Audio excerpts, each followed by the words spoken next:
Chapter 1. Riesel Brynhart. It was summer and the weather was clear. The warm sunlight spilled from the pristine sky, streaming through the window and illuminating the somewhat luxurious room. Riesel sat on an expensive large bed, covered halfway with a blanket. His complexion was slightly pale, but he appeared to be in good spirits, resembling someone recovering from a serious illness. Standing by the bedside was a priest. "It seems you're very energetic today, Mr. Riesel." The priest spoke while holding a notebook in one hand and a quill in the other. He seemed to be observing Riesel with a scrutinizing gaze, sporting a friendly smile. "Oh, really?" Riesel, seemingly oblivious to the scrutiny, nodded in response to the priest. "I do feel much better today. I should be able to get out of bed without any issues." "That's good to hear," the priest remarked. "Your recovery is much faster than I anticipated. Although we still need to observe, it seems you'll be up and about soon." With that, the priest began writing down something on a bound parchment. Strange and mysterious symbols, resembling special runes, were swiftly written by the priest on the parchment. Riesel's attention was drawn to these symbols, not only on the parchment but also on the priest's body. The priest wore a golden-trimmed robe, adorned with runic patterns in various corners, giving him an air of mystery and subtle intellect. "As a precaution, I'll use magic to check on you," the priest said gently. "Excuse me." Setting aside the parchment and quill, the priest raised his hands to Riesel's chest. After a short while, obscure and hard to understand chants echoed from the priest's lips. A faint yet gentle glow emanated from his hands. The next moment, Riesel could clearly sense his body gradually warming up. It was as if an invisible warm current was flowing into him, enveloping him in unseen warm water. Not only did his body become pleasantly warm, but his mind and energy also improved. After a moment, the priest ceased his actions and withdrew his hands. Your body is completely healed. All the previous injuries have been treated." The priest nodded. "You should rest in bed for today and can start moving around tomorrow." As the priest spoke, there was a subtle sympathy and compassion in his eyes as he gazed at Riesel. With these emotions in mind, the priest hesitated for a moment but eventually urged, "Your body is fine now, but you shouldn't use magic anymore." The priest delicately continued, "The damage to the gate inside you is quite severe. It can no longer release magical energy. If you use magic indiscriminately, it may cause magical energy disorder inside you, and then—" The priest left the rest of the sentence unspoken. Nevertheless, Riesel responded with a faint smile and said, "I understand my condition. I won't do anything reckless." "Good." The priest nodded with a slight smile. "In that case, I'll take my leave. Miss should come to see you later. Please endure for a while and rest in bed." After a few more instructions, the priest quietly exited. Alone in the room, Riesel remained seated on the bed, silent for a long time. A few seconds later, Riesel let out an almost imperceptible sigh. "Magic, huh?" Looking at his much younger-looking hands, which seemed paler than he remembered, Riesel murmured to himself. "Even if you asked me to use it, I probably wouldn't know where to start." After all, in the era and world he came from, the concept of magic was nothing more than a fantasy. It simply didn't exist. Yet in this world, it seemed to be a perfectly natural and expected phenomenon. Riesel couldn't help but recall events from a month ago. Recalling the moment he woke up, he realized he had arrived in a foreign world, encountering magic for the first time. The shock, confusion, and bewilderment of that time now seemed like a distant memory. At least, the current him had fully accepted the fact that he had transmigrated into this fantasy world. After a month, he had also come to understand the situation of this world. In a nutshell, this was a world of swords and magic, another world with extraordinary powers and mysterious forces. A month ago, he arrived in this world and embraced a new identity. The original owner of this identity was a native of this world, coincidentally sharing the same name as him. The only difference was that he was almost 30 in his previous life, while the Riesel of this world had just turned 17, undoubtedly much younger. Knock, knock, knock, asterisk. Just as Riesel couldn't help but sink into memories, the door suddenly got knocked by someone. "Riesel, are you awake?" Outside the door, A voice as light as the wind and as clear as water interrupted his reminiscence. "I'm awake." Riesel snapped back to reality and responded. "Come in." With those words, the door swung open. Standing there was a girl of roughly the same age as him. Dressed in a convenient and elegant dress, she exuded a noble aura from head to toe. With delicate features and a slender figure, her waist-length bright silver hair adorned her body, not appearing the least bit peculiar. On the contrary, it accentuated her nobility, adding a touch of grace that made every move pleasing to the eye. She walked in from the door with an air of natural elegance, radiating an indescribable sense of beauty. Even Riesel, who had grown somewhat accustomed, felt the urge to sigh in admiration. Of course, he didn't do that. As he watched the girl walking towards him, his face maintained a faint smile. "You're here again, Miss Yuri." Yuri Frenzel, that was the girl's name and the person who saved his life, bringing him to this place. At least, for Riesel, the girl was just that, a savior. If it were the original owner of his body, meeting her might have rendered him too nervous to speak, akin to a typical protagonist in some Japanese novels. Unfortunately, he wasn't this world Riesel. Even though he knew from the original owner's memory how noble and unattainable the girl before him was, he only held a heart full of gratitude. In response, Yuri shook her head. "Just call me Yuri. No need to be so formal." The girl's voice, just like when she was outside the door, was light as the wind and clear as water, genuinely pleasant.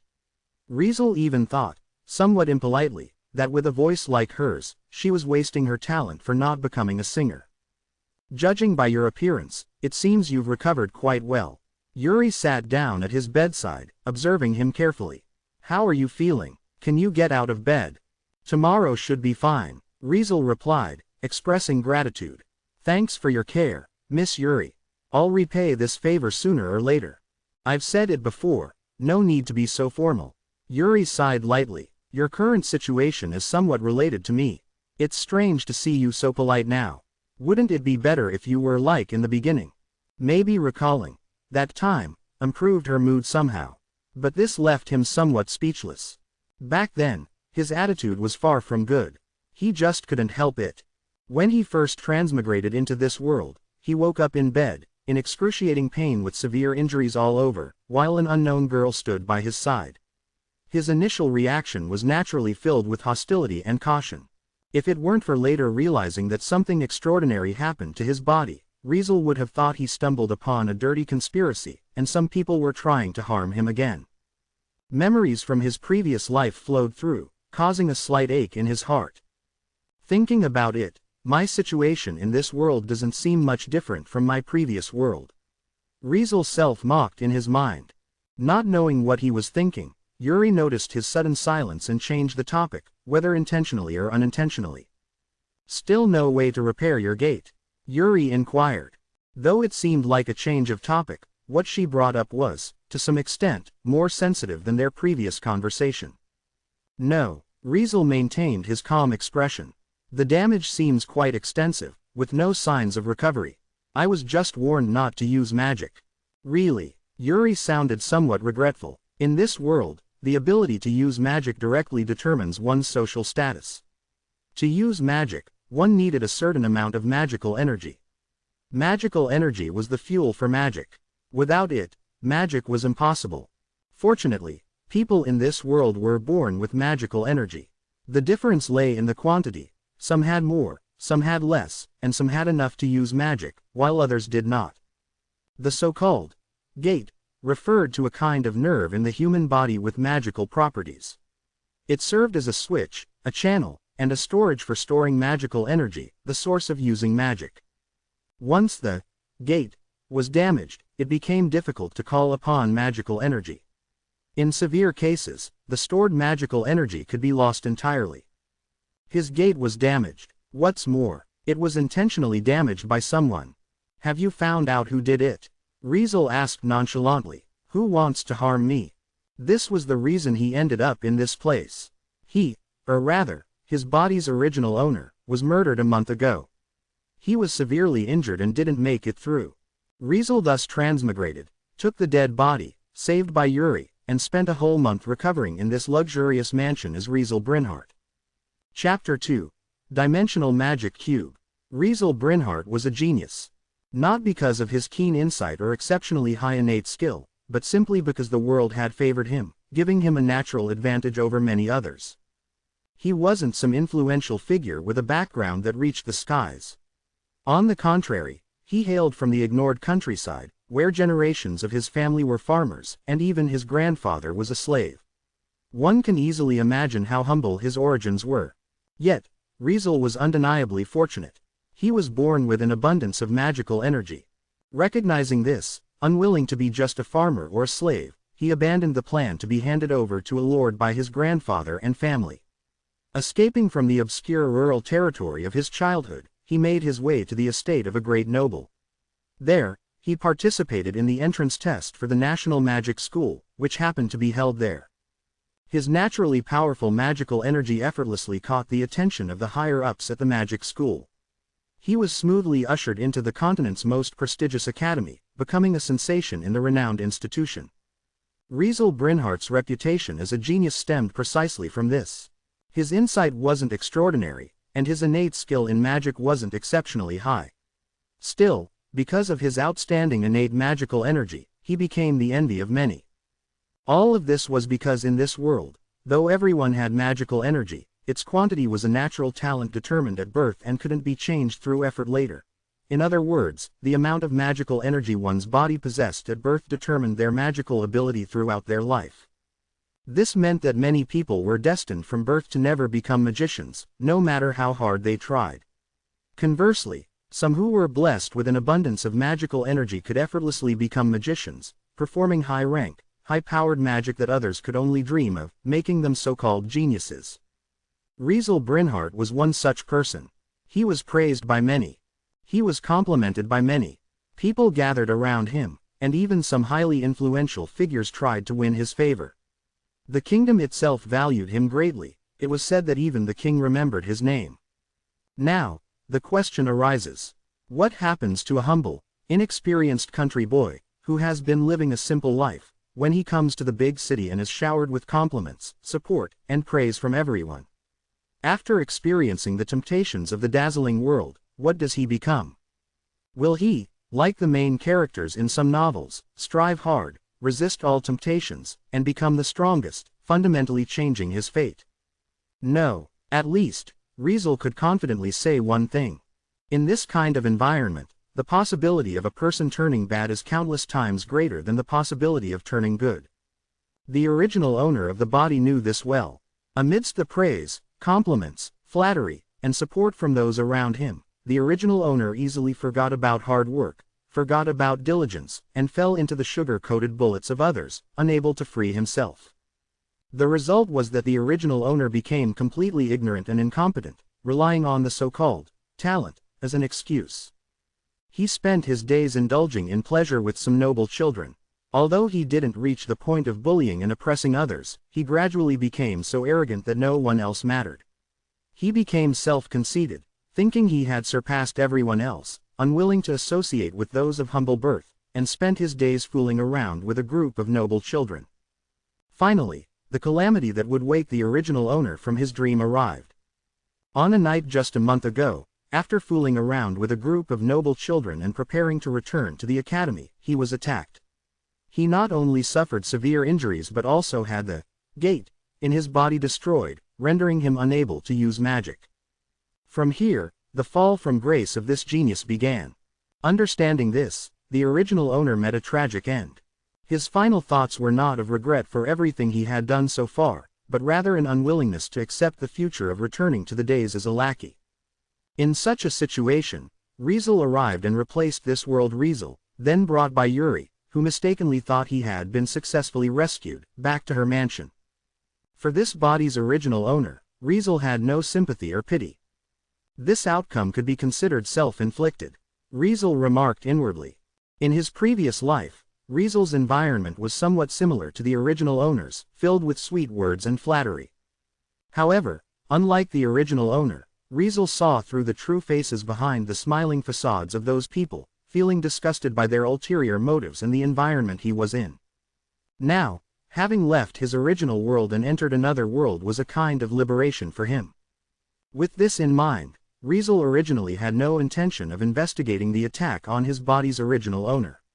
However, the problem seemed to be not as simple as he had imagined. "I've ordered an investigation," Yuri said while slightly furrowing her brows. "No results?" Riesel asked calmly. Seeing her reaction, he immediately guessed the outcome. "Sure enough," she nodded. "The attacker is deeply hidden. Whether it's the attack that injured you a month ago or the assassination attempt half a month ago, the attackers are hired underground figures. Investigating them leads nowhere." Yes, just half a month ago, Riesel once again faced an attack. Initially, he thought that the reason for the attack on the original owner was simply due to offending someone or being envied by someone. But during the time he was recuperating in Yuri's mansion, someone infiltrated this mansion. Taking advantage of the night when everyone was asleep, they attempted to assassinate him. Fortunately, although this mansion belonged only to Yuri, the security measures were well in place. There were always guards patrolling, and a magic alarm was set up. She was able to reach his room at the first sign of the assassin infiltrating and apprehending them. Otherwise, he wouldn't be lying in bed now, he would probably be in a grave. This was clearly abnormal. To hire an assassin who can infiltrate even this mansion, the other party is not only deeply hidden but also has a complicated identity. Riesel commented calmly, making Yuri somewhat surprised. However, his observation was correct. Even though it was just a mansion, the ability to infiltrate here meant that the other party had significant skills. After all, this was where she, Yuri Frenzel, resided. Someone who could hire such a skilled assassin would undoubtedly have a strong background, both in identity and ability. "I really want to know what reason could make such a figure target me," Riesel said while smiling calmly at Yuri, seemingly unaffected by his precarious situation. Yuri deeply looked at him before speaking. "I will continue to investigate. Before that, you can rest assured here. Although rare, there are methods to temporarily mend the completely damaged gate. I will watch for you temporarily. I hope you don't give up on yourself." "I won't." Riesel nodded without showing approval or disapproval. "Thank you." "No need." Yuri smiled lightly, as graceful as an orchid in full bloom. After a few more exchanges, she stood up. "I won't disturb you, you rest well." With that, Yuri gracefully moved away, leaving behind a faint fragrance as she exited the room. Riesel watched her depart, but his mind was not as calm as it appeared on the surface. Who could it be? He tried to recall the original owner's memories, suspecting one person after another among those the original owner knew. Nobles and commoners ignored by the original owner, even the people from the countryside when the original owner was still living there, all fell under suspicion, yet without any concrete result. The clues are too few. The original owner's memories might not be reliable. Maybe, the mastermind behind the scenes was someone the original owner had overlooked, perhaps a person so easily forgettable that he didn't even bother to remember. "If it was me, I would never allow such a thing to happen," Riesel thought to himself. Life experiences from his previous life had instilled in him the habit of suspecting anyone, never intentionally ignoring anyone. Also, because of these experiences, he deeply understood one thing. The other party surely hasn't given up. They will continue to target me, sending people to kill me again and again. Yuri's identity was prestigious, and the environment she was in was extremely sensitive and crucial. The fact that the other party was willing to send someone to assassinate him showed their strong determination. This lack of security left him, who had similarly suffered from such situations in his previous life, feeling very uneasy. Next time, who will they send? Will they be more powerful than the last assassin? Will Yuri be able to come to my rescue in time? Each question told Riesel how unstable and unsafe his current situation was. Moreover, Yuri saving him wasn't without reason. If not for some reason, given the lack of interaction between his body's original owner and her, who even seemed to be in a somewhat formal relationship, she would not have sheltered him for a whole month for free, considering it good enough to save his life when he was near death. Riesel didn't want to entrust his life and death to someone else's hands. He had to protect himself. He had to find a way to escape this powerless situation. But this was a difficult task. With his gate completely damaged, Riesel couldn't even use the most basic magic. In this world of swords and magic, how could he protect himself? Fortunately, he wasn't entirely helpless. Closing his eyes, Riesel sank his consciousness into his mind. In a trance, he seemed to see something in the ocean of consciousness. A shining, dazzling, magic cube, radiating a brilliant glow, transparent throughout. He allowed his consciousness to make contact. The next moment, a thought was directly sensed by him. Dimensional Magic Cube, Start. Chapter 3. Is it wrong to try to pick up girls in a dungeon? As is well known, the reason for the appearance of the phenomenon of transmigration or reincarnation is that 99% of the time, the main character possesses cheats. Riesel was no exception. On his first day in this world, he discovered a transparent cube, called the Dimensional Magic Cube. It could only exist within his mind, impossible to extract or inspect. Apart from him, no one else could perceive its existence. The cube's function was, as its name suggested, related to dimensions. Dimensional Magic Cube's instructions. 1. The Dimensional Magic Cube can automatically absorb the energy that exists in the world. Once a month, it can randomly open a dimensional channel and perform dimensional travel. 2. The Dimensional Magic Cube can convert various powers from different worlds, ready to be activated and used at any time. 3. There is a storage space inside the Dimensional Magic Cube, which can be opened and used at any time. 4. When opening a dimensional channel to a personally selected world, it needs to consume 10 times the energy. 5. When carrying items for dimensional travel, you need to consume the corresponding energy according to the value of the items. 6. The time limit for each dimensional travel is 1 day in the main world. 7. With the usage instructions and methods received a month ago when Riesel first encountered the Dimensional Magic Cube, he remained calm and tied in this new world. Even knowing that his gate was completely damaged and his ability to use magic was gone, with someone secretly watching his life, he maintained composure, thanks to this mysterious Dimensional Magic Cube. Of course, even without the Dimensional Magic Cube, he wouldn't panic or sit idly by. Murder attempts were nothing new to him, and he was already accustomed to facing them without any reliance on his previous life. The injuries are all healed. I've been lying in bed for a whole month.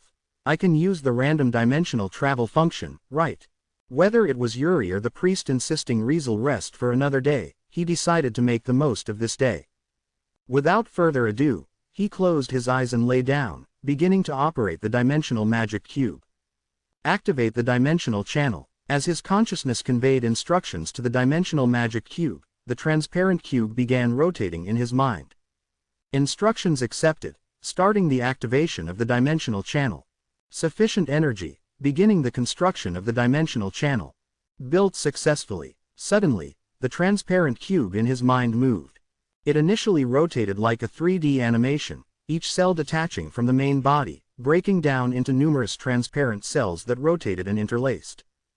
Before long, the interlaced transparent cells formed a passage, extending to the end of his consciousness, disappearing into the invisible void. Finished with the opening of the dimensional channel, the information collection has been completed. Searching for highly compatible information with the world on the other side of the channel from the user's memory. Now conducting an arrangement. Successfully arranged. Connected world. Is it wrong to try to pick up girls in a dungeon? Time ratio. 1:100. Dimensional travel is the descent of consciousness, in which the user's consciousness is materialized in another world. Death of the consciousness after materialization will not affect the user, but the dimensional travel will end at the time of death. Please be careful. Upon receiving these messages from the Dimensional Magic Cube, Riesel was stunned on the spot. Certainly, the reason he was stunned had nothing to do with anything else. Regardless of the form of the dimensional travel or the difference in time ratios, upon his initial encounter with the Dimensional Magic Cube, he gained relevant information from its usage instructions. Therefore, concerning the difference in time ratios between the two worlds, Riesel had long been aware, even understanding that this dimensional travel would only send his consciousness, and not his entire being. This was why he regarded the Dimensional Magic Cube as a reliance and remained calm from start to finish. Due to the difference in time ratios, even if the dimensional channel exists for only 1 day in the main world, in another world, Riesel would have plenty of time to explore and develop. Since the dimensional travel only sent his consciousness, even if he were to die when he was in another world, he wouldn't be affected. At most, it would mark the end of this particular journey. In this way, he could fully utilize the difference in time ratios and the absolutely safe situation to seek power and solutions. This was his plan. However, he did not anticipate that the dimensional channel opened by the dimensional magic cube would ultimately connect to such a world. Is it really that world? Danmachi. Riesel expressed both surprise and delight. The surprise was due to the unexpected destination of the dimensional travel not being some unfamiliar world but a world he had seen, experienced, and known. The delight stemmed from this revelation. After all, in this world, while Riesel may not know it like the back of his hand, he was familiar with a considerable amount of information, even the so-called plot. In this way, he could save time and energy by leveraging his understanding of this world, and obtaining what he wanted based on that knowledge. Indeed, this world had what he desired. It was a fantasy world where all races lived together in harmony, primarily composed of humans and demi-humans. There, humans were not the only intelligent beings. Various races such as dwarves, beastmen, Palam, elves, and Amazonesses coexist. Even beings like gods were present. These gods, for the sake of experiencing mortal life, departed their mundane heavens devoid of any entertainment, voluntarily sealed their divine powers known as Arcanum, and descended to the lower world where humans and demi-humans reside. They grant mortals the power called Fauna, to attract them to join their established familial factions known as Familia, and establish a foothold in the lower world. I remember, once receiving Fauna, one could enhance their abilities, level up, and grow stronger by defeating monsters, enemies, and opponents, gaining Excelia, in the process, akin to EXP, in a game. For Riesel, who currently had neither the time nor inclination for slow and steady practice, this method of gaining power was undoubtedly the perfect solution. Joining a Familia and receiving Fauna, that was his swift path to getting stronger. Defeating enemies meant getting stronger. Subjugating monsters meant getting stronger. Even a bit of training meant getting stronger. Having Excelia meant getting stronger. This first world for dimensional travel seems tailor-made for me. Realizing this, while not overly excited, Riesel couldn't help but feel a subtle surge of anticipation. The time ratio is 100, right? In other words, 1 day in the main world was equivalent to 100 days in another world. The dimensional travel's time limit was just 1 day in the main world. This meant, under the current time ratio, Riesel could spend 100 days in another world. Can I break free from my current trouble in almost 3.5 months, assuming everything goes smoothly? Riesel didn't know, but he had no other choice right now. So, with determination, he directed his consciousness towards the dimensional channel in his mind, allowing it to pass through the dimensional channel and begin to travel to another world. As for Riesel himself, he remained lying in bed, seemingly in a deep sleep. To onlookers, he appeared to be nothing more than having a peaceful sleep. Little did they know, his consciousness had long departed to another world, no longer present in this world. Time, it seemed, had lost its meaning in this split second. Riesel didn't know how long he had wandered in the dimensional channel, nor did he know how much time had passed before he emerged from the channel. All he could sense was that he was like a ghost, drifting lightly in a tunnel of light with no visible end, as if he had been flying for a very long time. After an unknown duration, his surroundings brightened, and a sudden heaviness spread from head to toe. No, it wasn't that his body suddenly became heavy, but rather his consciousness, which had no weight before, suddenly materialized and regained its weight. A feeling of being grounded spread beneath him. Around him, there was a burst of noise. Almost reflexively, he opened his eyes, allowing the scene in front of him to imprint on his eyes. Immediately, he was stunned. A street filled with otherworldly charm had abruptly entered his view. The bustling street didn't resemble any modern scene in his memory. Instead, it was filled with fantasy flavors. Dwarves with strong bodies wore weapons and armor, walking with powerful, resounding footsteps. Beastmen with animal-like ears and tails, along with human women, chatted and laughed. Elves with pointed ears and exceptionally beautiful appearances bathed in praise from others as they crossed the street. Small people akin to children and a brown-skinned girl chased each other and played. And all around were buildings resembling those from the medieval era, full of historical charm. A fresh and colorful fantasy world appeared before Riesel amid the noisy commotion, telling him that at this moment, he stood on such a street, in such a scenery. Despite just arriving in this world and recently gaining body, his arrival didn't attract the attention of anyone on the street. Whether human or demi-human, they all naturally passed by him as if he had always been on this street, without a hint of feeling out of place. Perhaps this was thanks to his current attire. Riesel's main world was a world of swords and magic, not much different in era and style from this world. This made him fit seamlessly into this world, everything appearing so natural. After a while, he laughed. He laughed genuinely for the first time. Let's start with this world. Muttering those words, Riesel took a step forward and began his journey in another world. Chapter 4. You Are My Child. It was unclear whether it was a coincidence or not, but this world was just like the main one, currently in the midst of summer. The hustle and bustle of the city added an extra spark to the summer here, making it seem a bit hotter compared to the original world. Walking amidst the crowd, with stalls constantly calling out to attract customers on the bustling streets, Riesel strolled casually like a traveler, brushing shoulders with the locals. It seems like language barriers aren't much of a problem for me. Listening to the continuous sounds around him and observing the storefronts and signboards posted on each stall, he confirmed this. Whether it was the main world or this one, the language and writing used were different from what he learned in his previous life. However, he could naturally understand the language of people from this world and comprehend the written words. It fascinated him for quite a while. In the main world, there was no issue since he received the memories of his body's original owner, and understanding the language and letters was expected. But being able to do the same in this world made him wonder if there was a specific reason for it. Is it the influence of the dimensional magic cube? Riesel could only think of that possibility. The dimensional magic cube, capable of freely converting powers between different worlds, might not find it difficult to help its user grasp languages from various worlds. Thanks to this, after wandering around a bit and interacting with a few locals, he roughly figured out where he was. As expected, this is the Labyrinth City, Orario. Labyrinth City, Orario. This was the main stage of the original work, a city with an extremely special and crucial status.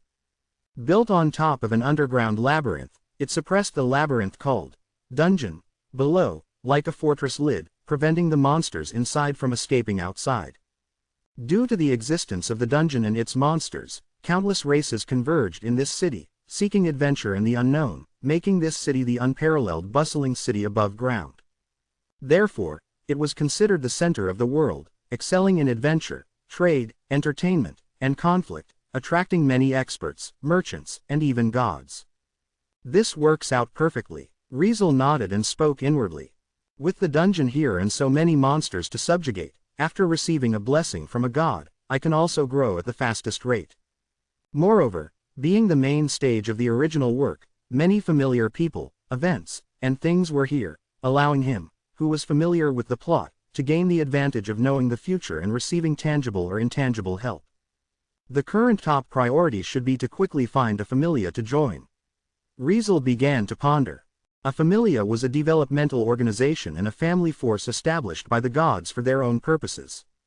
The gods bestowed the power of fauna upon mortals, allowing them to transcend the ordinary and possess abilities far beyond mortals.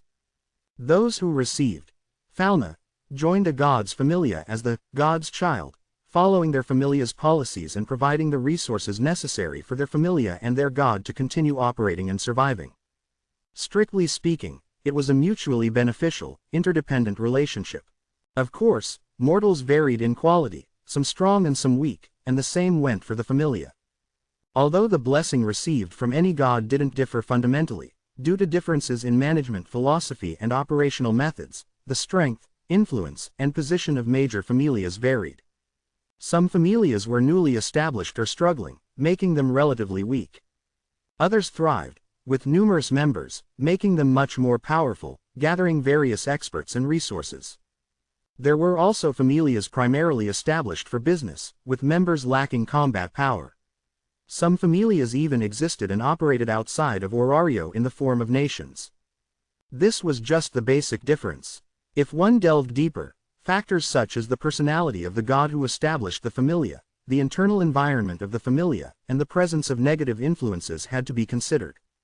If one accidentally joined a god that saw their familia and children as money-making machines or as mere entertainment, it was basically a game over.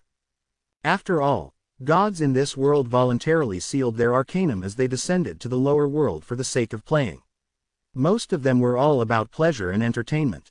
Choosing which familia to join required careful consideration and prudent selection. If I remember correctly, in Orario, the strongest seems to be Loki familia, Freya familia, and Ganesha familia, right? The prefix name of a familia referred to the god who established it. For example, the founder of Loki familia was the famous god of mischief from Norse mythology, Loki. But unlike the male counterpart in true mythology, Loki in this world was a female. As Riesel recalled the long-lost original work, he strolled through the streets and suddenly found himself in a somewhat familiar place. Just beyond the bustling main street, a much taller and larger building than the surrounding area appeared. Several high-rise towers overlapped, resembling a mountain of swords, and a flag fluttered atop the central tower. The flag depicted a clown as if showing a comical smile to the people on the ground, particularly eye-catching. The somewhat familiar building and flag made Riesel stop in his tracks.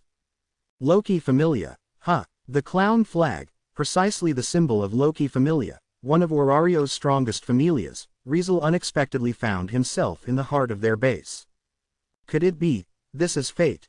As the sun set, Orario was enveloped in the glow of the evening sky. The people finishing a day's work and the adventurers returning from the dungeon strolled through the streets with a mix of exhaustion and involuntary relaxation, transforming the city into the embrace of the night. In a corner of the street bathed in the twilight hues, a figure of a woman with long, casually tied crimson hair and eyes squinted walked with an elegant yet strangely messy appearance. Though possessing a refined countenance, she exuded an air of nonchalance and a lack of seriousness. Humming a tune, she strolled casually, but her hums faded as she lost interest. So boring, wandered around all day and found nothing amusing. The woman grumbled in a tone that sounded oddly down to earth. All the kids are off on expeditions, and only a few are left at home. And they all claim to have work to do, refusing to come out and play with me. That's not the worst part. I went out to have some fun myself, and those guys who are usually desperate for a party seem to have taken some strange medicine. Not a single one showed up today. Boring. Just plain boring. I want to play patty cake with cute girls and have some lovey-dovey time with ice. Walking with a swagger, the woman continued her lamentations, making remarks that were far from flattering, causing pedestrians to instinctively steer clear. Unaware of the effect of her remarks on others, she continued to sigh. Let's just go home and have a drink. If I calculate the time correctly, everyone should be back soon. I can endure a few more days. After saying that, the woman turned into the road beyond the bustling main street and reached the mountain of swords-shaped buildings, Twilight Manor. On the highest tower amid the multitude of towers, a flag depicting a clown still swayed in the wind. Suddenly, the laid-back woman stopped in her tracks. For no particular reason. On the manor's gate, someone stood there. A human boy. The woman recognized the person's race and gender, and her initially squinted eyes widened slightly. Inside, an unusual brightness for a mere mortal glimmered. Especially when she saw the other person, who had clearly seen her as well. Yet, the boy remained standing by the gate, openly locking eyes with her. His figure showed no signs of wavering, and this display immediately piqued her interest. I see. Is he waiting for me? In an instant, the woman seemed to see through the boy's intentions and burst into hearty laughter.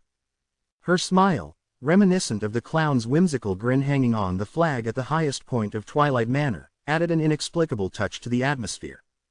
Interesting. When such a feeling arose in the woman's heart, there was no suspense about what action should be taken next. To see something interesting and want to get closer was the nature of gods. Tired of the heavenly life, willingly sealed their arcanum to pursue entertainment in the lower world and roamed freely like mortals. The woman, or rather, the goddess fully played out this trait, walking straight toward the human boy. "Hey, kid, what are you doing here by yourself?" The Norse goddess, Loki, greeted the boy who had just arrived in this world today, standing nonchalantly at the entrance of her familia's base. In response, the boy simply flashed a calm and steady smile. "I have no place to go." That's what the boy said. Simple and concise. Although it was not a particularly glorious situation, the boy's attitude was so calm and seemed almost indifferent to his own unfortunate circumstances. But Loki knew he wasn't lying. Even though her arcanum was sealed, as a goddess who had survived for countless eons, her divine insight and knowledge were sufficient to see through many things that mortals thought were profound. Based on this, it was almost impossible for mortals to hide something from her. "Do you want me to take you in?" The comical smile on Loki's face seemed to be getting thicker as she asked that. "Yes." The boy nodded straight. "Good," Loki said joyfully without any hesitation while still grinning. "From today on, you are my child." Was this just a whim of the goddess, or was there a deeper meaning? No one knew. There was only one thing certain. Riesel had successfully joined Loki Familia. In just a few words. Chapter 5. Blessing. Twilight Manor, Central Tower's top floor. This was Loki's divine room. In simpler terms, it was Loki's room, filled with all sorts of odds and ends. There were expensive-looking quill pens on the table, along with mysterious crystals sporting a faint rainbow hue. On the walls hang ancient-looking shoes and hats. The bed was almost buried under heaps of thick books and ornate short swords. Even the corners of the room were stacked with small storage units, containing bottles of various shapes and colors. Guided by Loki, Riesel arrived in this room. "Come in." Loki casually pushed open the door and strode into the room. "Excuse the mess." Riesel, feeling oddly polite, first stood at the doorway, bowed slightly, then entered the divine room. "Come, sit here." Loki was quite enthusiastic, resembling a child who just got a new toy. In high spirits, she brought a chair for Riesel, sweeping aside the various clutter, and invited him to take a seat. Observing the carefree and unrestrained goddess, Riesel couldn't help but find it peculiar even though he was aware of her personality. After all, even in his previous life, entities associated with the term God were highly revered, and not to be treated with any disrespect. Silently contemplating this, he sat down in response to her invitation, while glancing around the room. On the other hand, Loki kept a close eye on him from beginning to end, wearing the always mischievous smile. "Sorry, most of the kids from the Familia are out on a dungeon expedition, couldn't throw you a lively welcome party," Loki said with a cheerful grin. "No problem." Riesel withdrew his gaze from the surroundings and shook his head. "I'm not much of a fan of lively gatherings, so this is fine." I can tell. You're that kind of person." Loki nodded approvingly, then added, "But, whether you like it or not, now that you've joined my Familia, you're part of the family. Being too isolated won't do, you know." "I know." Riesel smiled calmly at Loki. "If it's someone worth interacting with, I won't isolate myself." "Someone worth interacting with, huh?" Loki's expression turned subtle, but she shrugged it off. "Okay then, for now, let's leave it at that. I don't want to preach to a newcomer. We can save that for later." With that, she propped her chin with one hand, lifted one foot to rest on the other thigh, and gazed at him with her narrowed eyes and the ever-present smile on her face. "So, you're still free, and haven't received any blessings at all, yeah?" At Loki's question, Riesel deliberately ignored her probing gaze and nodded naturally. "I haven't received any blessings since I just arrived in Orario today. Before this, I haven't met any gods or been a part of any Familia." Riesel knew that lying was futile in the presence of this world's gods. So, he wouldn't engage in any meaningless deception. Every word and action appeared remarkably honest. "I guess so." Loki smirked. "If you had anything special, you wouldn't be standing there at the gate and waiting for me." What is Loki Familia? One of the strongest familias in Orario, a faction second to none in this world and dubbed as one of the strongest familias of Orario, alongside Freya Familia, known far and wide. For such a powerful familia, there was no shortage of people wanting to join. But, joining Loki Familia wasn't as easy as it seemed. Not to mention Loki Familia, even a weaker Familia would have some requirements for new members to join. They wouldn't just accept anyone randomly. Generally speaking, if you want to join a famous Familia, you must have some exceptional qualities. If you've been part of a Familia before and received blessings, then it's about your strength. If you've never been part of a Familia or never received blessings, then it's about your potential. The former was another matter, but the latter usually depended on race and innate skills. After all, in this world, there were beings known as demi-humans. Beastmen had naturally keen senses and various innate skills depending on the classification. Dwarves were widely recognized for their strength and stamina, surpassing other races in both. Amazonesses, despite being only female, were known for their combat prowess and indomitable vitality. Elves were magical races, able to perform miracles and mysteries to some extent even without receiving fauna. Compared to demi-humans, humans didn't have many special traits. In such a situation, if Riesel, as a mere human, approached Loki Familia, one of the strongest, expressing a desire to join, he would likely be rejected at the door by the gatekeeper without even having the chance to meet the god of the Familia. Fortunately, he was well aware of this, so he never considered a direct visit. He knew what kind of situation he would face, which was why he chose to wait at the gate for Loki. Rather than dealing with mortals who assessed people's worth in a very practical way, it was better to face gods who acted on whims and were often unpredictable. That way, he could achieve his goal more effectively. Riesel made this decision based on that point. For this reason, he even prepared himself mentally for a long resistance, ready to wait for days. He couldn't believe that Loki, known as a free-spirited goddess, would stay confined within the base forever. As it turned out, his idea was correct. "Let's get those clothes off first," Loki said while dragging a chair and sitting behind Riesel. "Just the top will do." He nodded and unbuttoned his shirt, exposing his back to her. "TCH, nice skin. Better than those little girls back in our Familia," Loki remarked, marveling at Riesel's bare back. Meanwhile, she casually picked up a box. In the box was a needle. As she took the needle in hand, she began to speak while still gazing at his bare back. "What do you know about fauna?" Loki's question made Riesel pause for a moment, lost in thought. After a while, he spoke cautiously, relying on his memory. "As far as I know, it's a power that uses the sacred text, the language of the gods, engraving it onto the mortal body through God's blood as a medium which will enhance their abilities. This power acts as a catalyst, turning the experiences gained through various actions into powerful abilities, accelerating and amplifying them to facilitate rapid growth." Yep, Loki agreed with his explanation.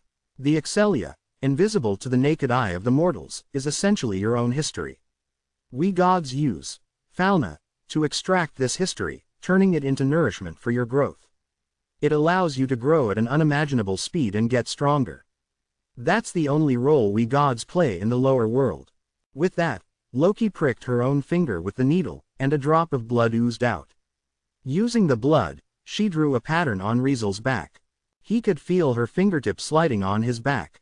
However, his attention was soon diverted by her voice. "With sacred text as the guide and the blood of the gods as the medium, we depict your abilities in a concrete numerical way. So, fauna is also known as status. Anyone who can read the sacred text can visually confirm the abilities of those blessed by us." Loki's voice seemed to distance itself, becoming mysterious. Status is basically divided into 4 parts: basic abilities, development abilities, magic, and skill, with level being the most crucial. Development abilities aside, that's an extra thing you may get when leveling up. You won't have it right after receiving the blessing. Basic abilities are strength (STR), endurance and dexterity (dex), agility (AGI), and magic (mag), a total of 5. Each has ranks from S to I, indicating the strength of the ability. The closer to S, the stronger the ability. TN. I'll use abbreviations for basic abilities to differentiate them more easily from other terms. Level, as the name suggests, is the most direct standard for distinguishing strength. The higher the level, the stronger. The improvement in basic abilities compared to level is incomparable. Basic abilities only improve one aspect, while level improvement is a complete body and mind evolution. You can think of leveling up as mortals approaching our level. As for magic and skill, the former is a power that can trigger supernatural phenomena. Originally, only a few magic races could use it. But after receiving the blessing, people of any race have a chance to possess it, from 1 to 3. The latter brings special effects under certain conditions, not as visually powerful as magic races but without quantity limits. Loki's voice took on an inexplicable inducement as it echoed in Riesel's ears. Speaking of which, both magic and skill, when inspired through Falna, are intimately related to yourselves. They are directly linked to your interests and approval of something, almost like materializing the power of imagination and longing in your heart. You can try asking yourself, recalling your life, maybe something will be triggered. With Loki's explanation, Riesel involuntarily began to recall his previous life, a life that was not worth looking back on. Chapter 6. The Haunting Past. In his previous life, Riesel's background was completely extreme compared to his current one. Unlike the original owner of the body he possessed at the moment, he didn't come from humble beginnings in the countryside. Instead, he was born into a wealthy family, growing up as the pampered young master with a golden spoon in his mouth. However, Riesel wasn't just a rich second generation, he belonged to the affluent third generation. His grandfather, once the richest tycoon who started from scratch, had fought for decades, strategically riding the waves of the times, seizing opportunities, and overshadowing countless competitors. In theory, being born into such a family should have made Riesel the object of envy and jealousy for many. But fate played a joke on him. Riesel wasn't a rich second generation. His biological father, as the second generation, was the stereotypical indulged playboy, ignorant, incompetent, and spending his time in revelry, relying on his family background to bully others. He embodied the typical antagonist in most urban novels. Riesel wasn't a child willingly born out of the union and love between his mother and his father. Instead, he was the result of an accident that his biological mother had to accept reluctantly due to his grandfather's compulsory order. In such circumstances, one can easily imagine the treatment Riesel received after his birth. His biological father rarely returned home, behaving as if he didn't exist, continuing his debauched lifestyle without any change from before or after marriage. His biological mother didn't fare any better. Her goal in the first place was to approach his father with a plan to marry into a wealthy family and become a wealthy wife. After achieving her goal, she led a life of luxury, playing around independently from her husband. The extent of her extravagance outside was said to surpass her husband's. Given these circumstances, his childhood could be described as being in almost an orphan state. As for his grandfather, unlike his parents, the grandfather treated him as if he were a tool. Perhaps due to complete disappointment in his son, the grandfather subjected him to strict education, making him remember various textbooks, study guides, high society etiquette, and financial enlightenment since he could remember. Riesel's childhood passed in this manner. Fortunately, he had an outstanding memory from childhood, bordering on the exceptional.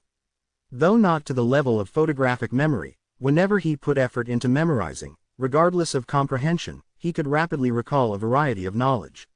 This led to excellent achievements from infancy to maturity, which pleased his grandfather.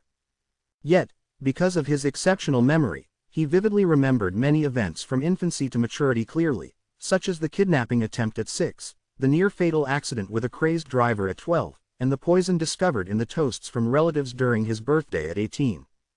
Encounters that were basically impossible for an ordinary person, events that should have happened in TV dramas or novels, unfolded in his life. He couldn't believe these dirty deeds were real, yet they repeatedly occurred. Gradually, Riesel became numb and accustomed. He became numb to the occasional threats on his life. He got used to having his food checked for poison before every meal. Even when his grandfather arranged a marriage for him with a supposedly suitable match, a woman nearly 100 pounds heavier than him, he didn't voice any objections. However, from that moment on, Riesel began seeking various thrills obsessively. Rock climbing, parkour, bungee jumping, surfing, extreme off-roading, extreme water skiing, extreme rollerblading, skydiving, hang gliding, and so on. He did it all. He even survived in the wild in a forest, as if seeking more stimulation. It was during this process that he accidentally obtained the dimensional magic cube, transporting him to the world of swords and magic. Now, looking back on his life, his heart was filled not with anything else but intense anger. What have I gained in this life? What have I pursued in this life? Nothing. Everything was against his will. Everything was not what he desired. As Riesel reminisced about his previous life, he felt he had gained nothing. The anger in his heart wasn't directed at others but at himself. It was directed at the self that seemed to have everything but actually had nothing. If that's the case, let go of everything from the past. Since he had already left his previous world, this time, he vowed to live for himself to the fullest. I will run towards the direction I desire. I will pursue what I want. If I can't, then I won't stop moving forward. Let the numbness from his previous life end here. In this life, even if he had to exert all efforts, he must stride forward, reaching out for that unattainable wish. As Riesel made this pledge in his heart, suddenly, he felt it.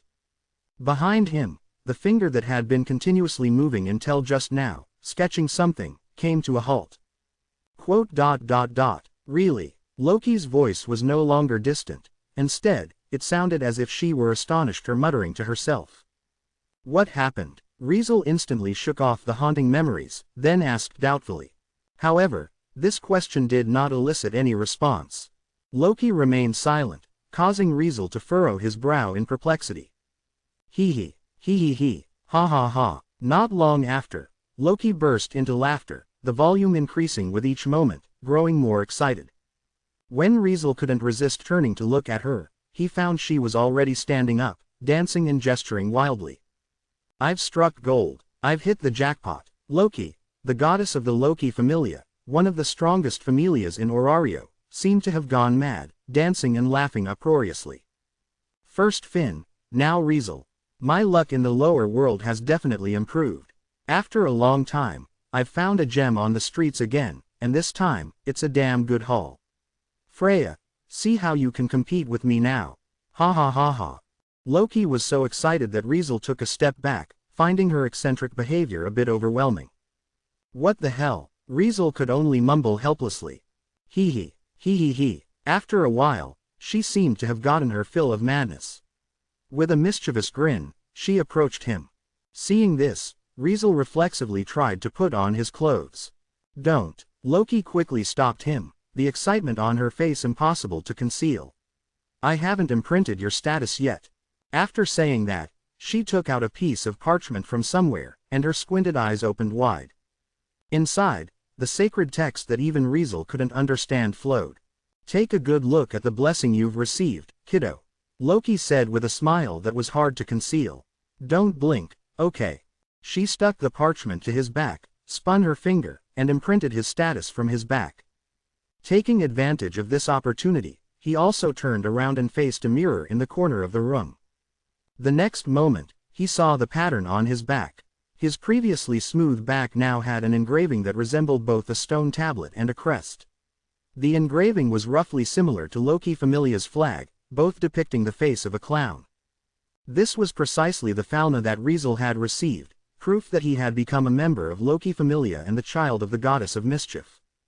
All done. Loki also completed her work, writing down the imprinted status from Riesel's back on the parchment and happily handing it to him. Riesel took the parchment, his gaze fixed on it. Riesel Brynhart, Level 1, STR, I0, End, I0, Dex, I0, AGI, I0, Mag, I0, Magic, Almighty, Memorize Magic. Activate specific magic based on memory. The strength of the magic is determined by the basic ability of MAG. Only effective for valid magic. Skill. Fool's Obsession. Extraordinary increase in growth speed. Extraordinary increase in growth limit. The deeper the obsession, the stronger the effect. The effect is greatly enhanced in dangerous situations. Endless. Obtains the highest rank development ability, Healing Power. Obtains the highest rank development ability, Spirit Healing. Obtains the highest rank development ability, Abnormal Resistance. Improve obtained development abilities. Self-redemption. Immune to body interference. Immune to mental interference. The status can be updated independently by consuming the corresponding god's blood. Can accept and enhance the effects of friendly buffs on oneself. That was the content of the parchment and the true nature of the status depicted by Riesel. Originally portrayed as a clown, the sacred text, which was incomprehensible to ordinary people, had become a common language under Loki's imprint. As he looked at the content on the parchment, he muttered, "A magic and 3 skills." Riesel unexpectedly awakened a magic and 3 skills from the start. "Congrats, kid." Loki patted his shoulder, laughing more and more recklessly. "No choice. Magic and skills that ordinary people may not possess even one of, and you awaken 4 just by receiving a blessing." Loki was so delighted, because she really hit the jackpot. She picked up a massive treasure. Chapter 7. Tower of Babel. 1 magic and 3 skills for one who had just received a blessing was indeed an extravagant starting point. Even Loki, who brought her familia from scratch to one of the strongest positions in Orario over the past few decades, had only seen such potential in a single individual's body. That individual was Finn Diemny, the first member of Loki Familia recruited after she descended to the lower world. He was the current captain of Loki Familia, and one of the less than 10 level 6 individuals in Orario, known as the Palom hero, Braver. Loki Familia's captain, much like Riesel, awakened 1 magic and 3 skills when he first received a blessing. Now, Finn possessed 2 magic and 5 skills, making him someone with the most skills within Loki's knowledge. Although the quantity of magic and skills didn't necessarily make someone stronger than those with fewer, there were undoubtedly stronger individuals than Finn in Orario. It all depended on the specific effects of the magic and skills. Magic and skills could vary in strength, with some being more useful than others. Awakening didn't guarantee increased strength, it depended on the specific effects. However, Loki couldn't help but be impressed as she examined the effects of Riesel's magic and skills on the parchment. "Really?" Loki muttered, looking at Riesel's ridiculous skills and magic, her eyes that rarely opened now glittering with bright light. Especially the effect of one of the skills called self-redemption. The status can be updated independently by consuming the corresponding god's blood. What a bullshit skill, Loki cursed quietly, not to mention me, who's only been in the lower world for a few decades. Even those old folks who've been here for centuries probably haven't seen a skill with this kind of effect. Loki had never heard of any child in the lower world being able to update their status independently. What did this mean for the position of gods in this matter? How could they handle it? Little did Riesel know about Loki's mood, as he was busy examining his own status. There wasn't much to say about basic abilities. Due to just receiving the blessing, all 5 basic abilities were at the lowest I rank, with 0 proficiency. Proficiency, measured with numbers, indicates the level of progress of a basic ability.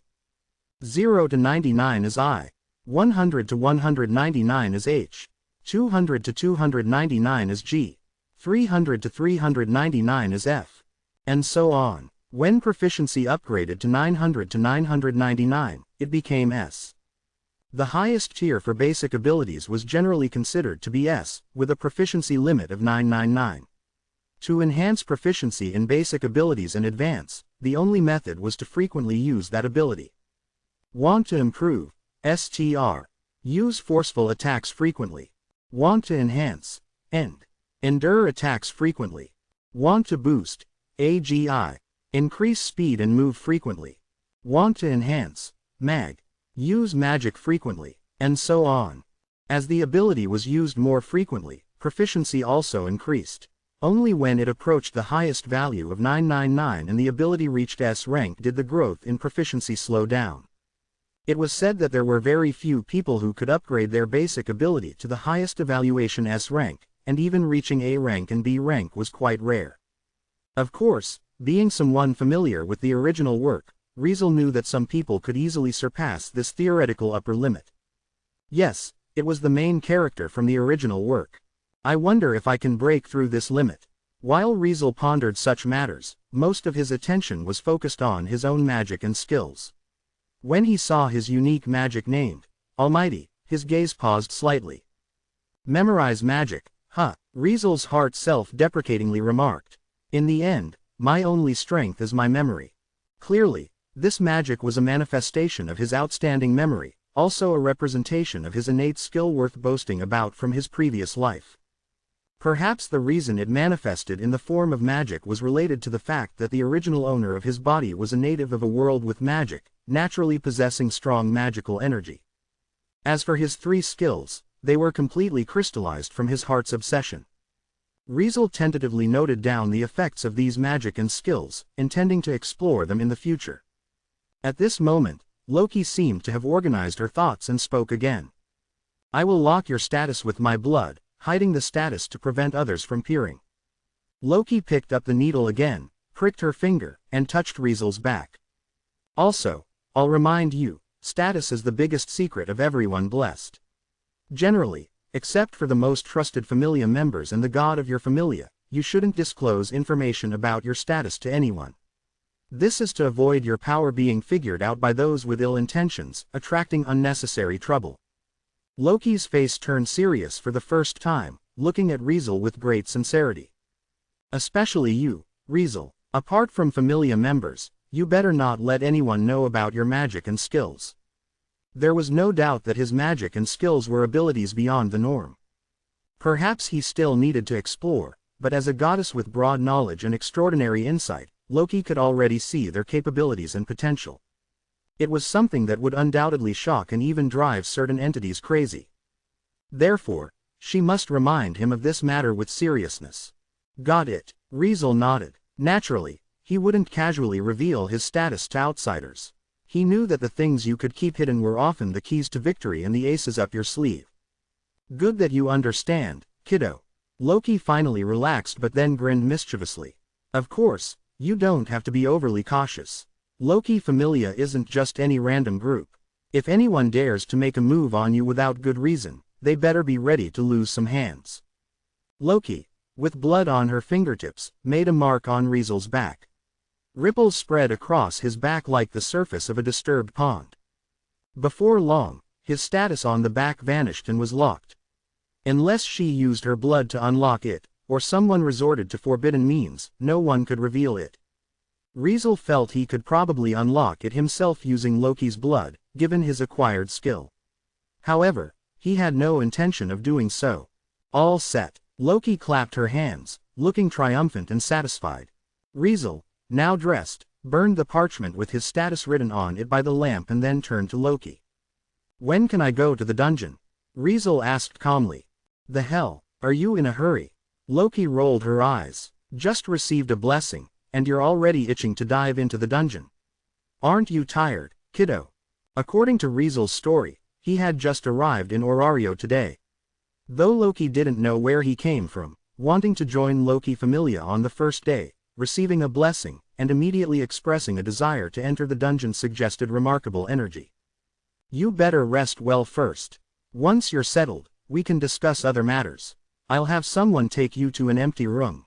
Tomorrow, we can show you around the manor and introduce you to everyone. Loki said irritably while waving her hand. Now, go rest. Hearing this, Riesel unconsciously frowned but quickly relaxed. Can I take this with me? Riesel pointed to the short sword casually lying on Loki's bed. You fancy that? Loki looked strangely at him. Sure, take it. It's more of a decorative piece than a functional weapon. Its value as an artwork far exceeds its performance as a weapon. If you take it, it's just for self-defense, got it? That's enough for me. Riesel smiled slightly. I just want something for self-defense anyway. Walking around empty-handed feels a bit unsafe. As that's so, Loki squinted her eyes at him for a while, then waved her hand. Take it then. Consider it a gift for the newcomer. Thank you. Riesel bowed his head before picking up the short sword and soon left the divine room. I thought he was a steady kid. Turns out he's got an impatient side too. Loki muttered softly as she watched him leave. She then shook her head. Well, whatever. All the kids in this familia are like this, always carrying some heavy burden. I hope this kid can grow up smoothly. Inside the divine room, Loki, seemingly unreliable at first glance but with a mind both meticulous and farsighted, quietly closed her eyes. Meanwhile, at the entrance of Twilight Manor, Riesel clutched a flamboyantly decorated short sword and departed. His gaze was fixed on the very center of the city. There stood a towering building, even taller than the central tower of Twilight Manor, soaring high enough to overlook the entire city, a colossal ivory tower. Is that Babel? The Tower of Babel was the most crucial and iconic structure in Orario. It served numerous functions and purposes.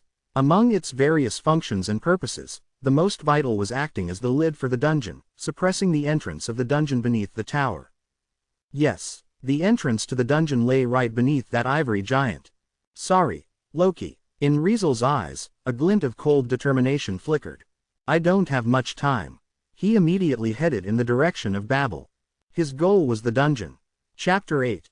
Dungeon and Excitement. Long, long ago, there was a massive hole in the world. It was a colossal abyss capable of birthing endless monsters, a veritable dungeon of darkness. Countless heteromorphic creatures spewed forth from this hole, wreaking havoc across the surface, and leaving destruction in their wake. They swept through forests, mountains, valleys, oceans, and the sky, spreading chaos to every corner of the world. Mortals suffered greatly and were ruthlessly trampled upon. In their pursuit to regain dignity, restore peace, and avenge their fallen brethren, they transcended racial barriers. United, they set out to confront the monsters. After countless years of struggle, led and fueled by figures later known as heroes, mortals managed to drive the monsters back into the root of the abyss. Above this abyss, they erected a fortress. This fortress became known as the Labyrinth City, Orario. The Great Hole was called the dungeon. The dungeon was a labyrinth. Inside lay a world different from the surface. In this world, there were countless floors. No one knew the exact number. People only knew that each floor of the dungeon had a unique environment and terrain. The types of monsters varied, growing more complex and powerful as one descended deeper. Those with insufficient strength couldn't progress far, even on the first floor, considered the safest with the weakest monsters, where danger still lurked for an ordinary person. Even those blessed with abilities and possessing status needed courage and like-minded comrades to venture into the dungeon. During the daytime, adventurers who had received blessings from various familias gathered in the square in front of Babel. They registered with the guild, which managed Orario, to explore the labyrinth as their main duty. They formed parties, delving into the dungeon together, seeking immense wealth, fame, and prestige in this unknown territory. As for the night, it was uncommon for adventurers to enter the dungeon. However, on this pitch-black night, a figure entered Babel. Passing through the ornate doors of the first floor, along the steps bordering a massive hole, the figure entered the dungeon's first floor. The reckless figure had no proper armor or equipment, just casual clothes with zero protective equipment. Gripping a short sword, the figure ventured forth. A boundless silence pervaded. The figure, who was none other than Riesel, raised his eyes, gazing ahead, and saw a network of tunnels extending in all directions like underground passages. The walls and ceiling were a uniform light blue. Well-organized paths formed at intervals, featuring intersections, crossroads, gentle slopes, and other terrains. No other figures were around. At this moment, quite literally, Riesel stepped into a dungeon, an underground labyrinth. It feels a bit like back when I was surviving in the wilderness, accidentally stumbling into a bear's den. Riesel walked casually through the tunnel, his footsteps ringing clear in the silent surroundings. Grr, asterisk, grr, asterisk. Whether drawn by his careless footsteps or not, faint roars hidden in the darkness began to emerge. Riesel's gaze shifted, his steps unyielding, eyes fixed straight ahead toward the end of the tunnel. There, at a fork in the path, pairs of crimson eyes glowed in the darkness. Monsters, lurking in the shadows, waiting for their prey to approach, silently appeared. It wasn't until he got closer that he could make out the appearance of the monster. It was a creature with a dog-like head and sharp claws and teeth, kobold. With a breath that seemed almost like taking a breather, one kobold impatiently broke away from the group, stepping out of the darkness. Smaller than Riesel, uglier than a human, yet exuding a menacing aura, encountering a creature of fantasy for the first time was undoubtedly shocking for him. However, he didn't stop walking. Asterisk gra, asterisk, as if it had found prey delivered to its doorstep, the kobold roared sharply and leapt at him. The vicious creature, constantly expanding in his pupils, approached relentlessly. Ha! Ba dump! Ba dump! Ba dump! Asterisk. Riesel, exhaling a breath, struggled to control his pounding heart. This feeling, it's been a while. A rare, natural smile appeared on his lips. Despite facing danger, he not only felt no fear but instead entered an inexplicable state of excitement. Recalling the first time he left home, leaving the sight of family, and seeking extreme adventures outside, his feelings were just like this, not anxious or uneasy but rather strangely excited. Perhaps it was the numbness that lasted too long. Perhaps it was the familiarity that lasted too long. Once oppressed and bound for too long, Riesel, like a rebound from the bottom, would suddenly change when faced with highly stimulating things. In this state of inexplicable excitement, his steps never slowed down as he watched the kobold pounce toward him. From walking to a brisk pace. From a brisk pace to a run. Then sprinting. With this unyielding charge, Riesel fearlessly rushed toward the unknown creature he had never encountered before. Asterisk gra. Asterisk. The kobold immediately revealed a fierce look in its eyes and thrust its sharp claws towards his head. In the next second, accompanied by a metal clashing sound, the kobold's claws landed on a fancily decorated short sword. As Riesel approached the kobold to the limit, he boldly raised the short sword, blocking the claw attack aimed at his head. Bang! Asterisk. The next moment, a muffled sound erupted. It was Riesel, who had blocked the kobold's attack, using his free hand to clench into a fist and deliver a punch to the menacing dog-like head. Grr! Asterisk. The kobold let out a howl of pain, its slender frame unable to withstand the impact of the punch, and it was thrown to the ground. Grr! Asterisk. Grr! Asterisk. Seeing their comrade's unsuccessful attack, knocked down by the prey they were expecting, the remaining kobolds hiding in the darkness couldn't sit still. They all rushed out, charging towards Riesel. Witnessing this, his heartbeat accelerated even more, and the excitement in his heart increased. He felt a surge of strength coursing through his entire body. This was the result of adrenaline being triggered.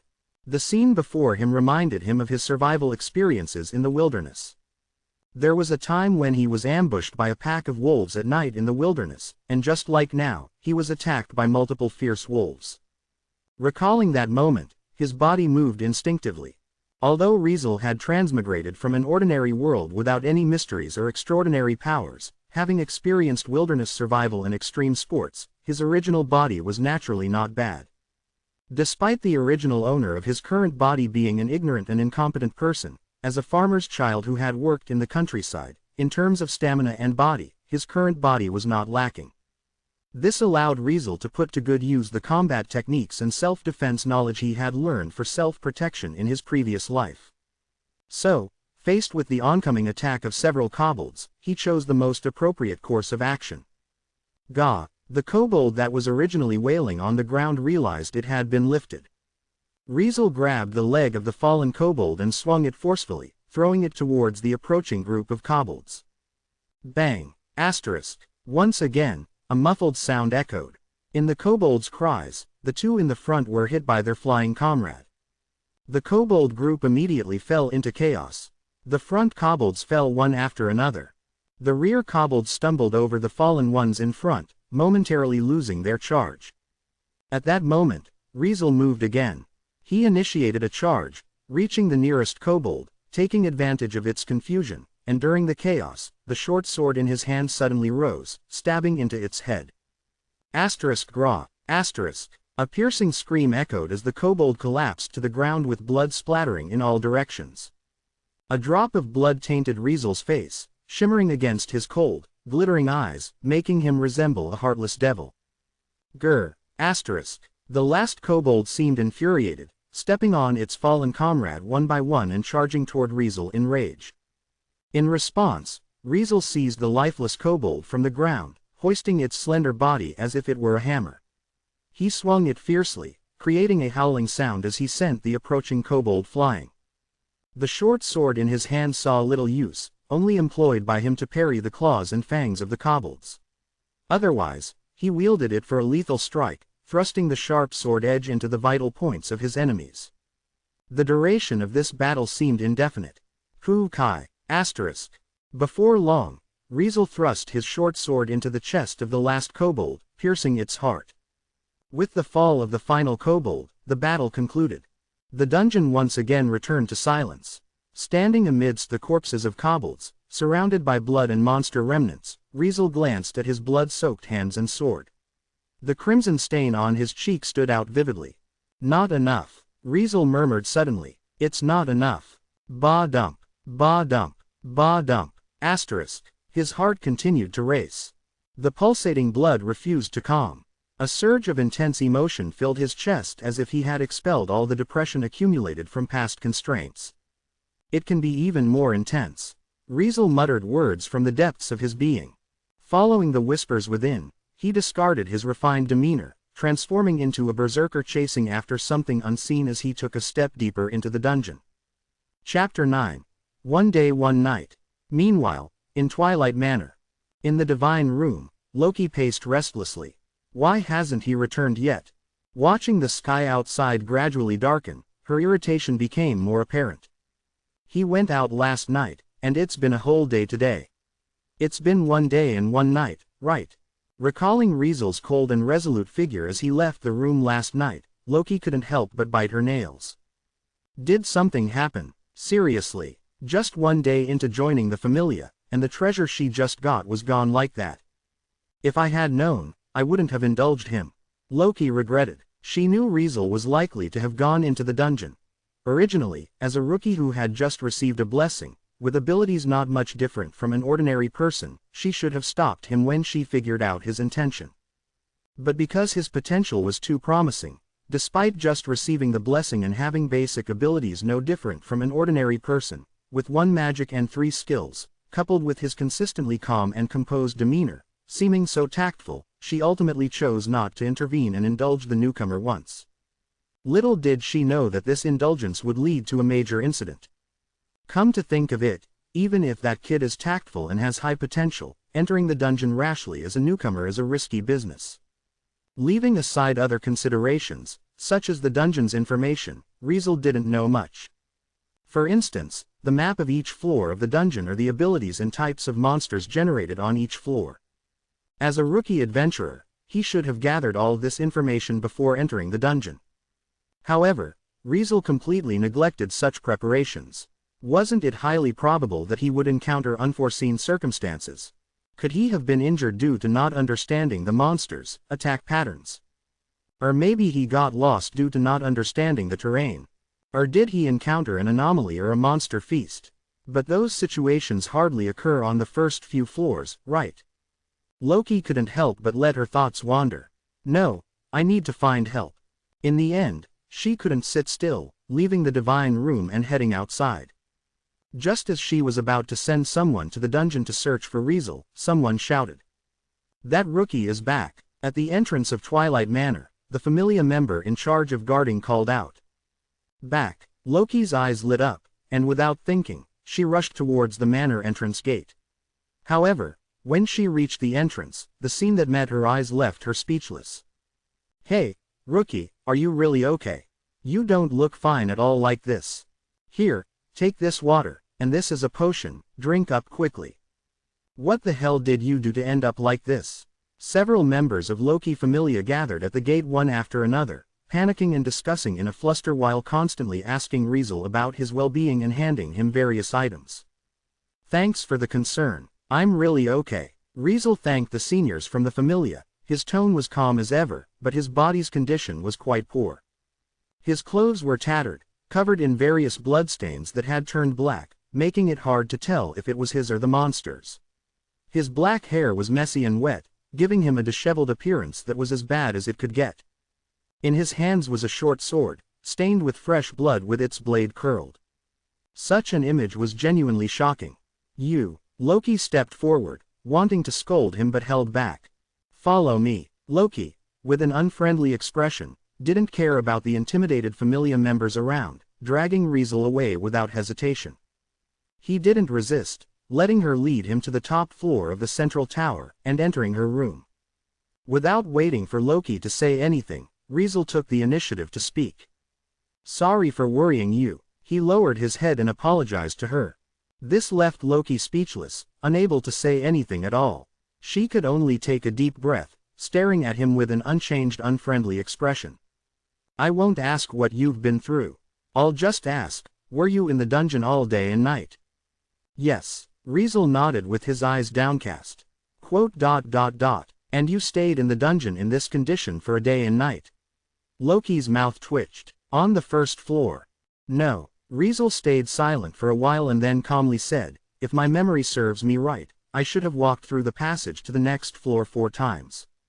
At these words, for a split second, Loki was stunned.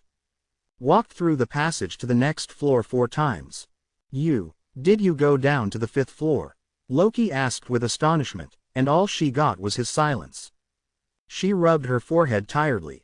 You've just received a blessing for less than a day, haven't even registered as an adventurer in the guild, and you went down to the 5th floor, alone. Are you fucking kidding me? Loki was on the verge of fainting. This was ridiculous. Just after receiving a blessing, rookie adventurers, even in a 3-person party, usually only explore the 1st floor for their first time in the dungeon, assuming nothing unexpected happens. As rookies, their abilities were still immature and unremarkable. In such circumstances, simply overcoming the fear and timidity of entering the dungeon already took considerable effort, not to mention fighting monsters and exploring the labyrinth. So, rookies usually need a significant amount of time to adapt before considering going to lower floors. Even in such cases, a rookie party would typically only explore the first 4 floors and never venture into the 5th floor. In fact, seniors in the Familia would absolutely prevent any rookie from entering the 5th floor.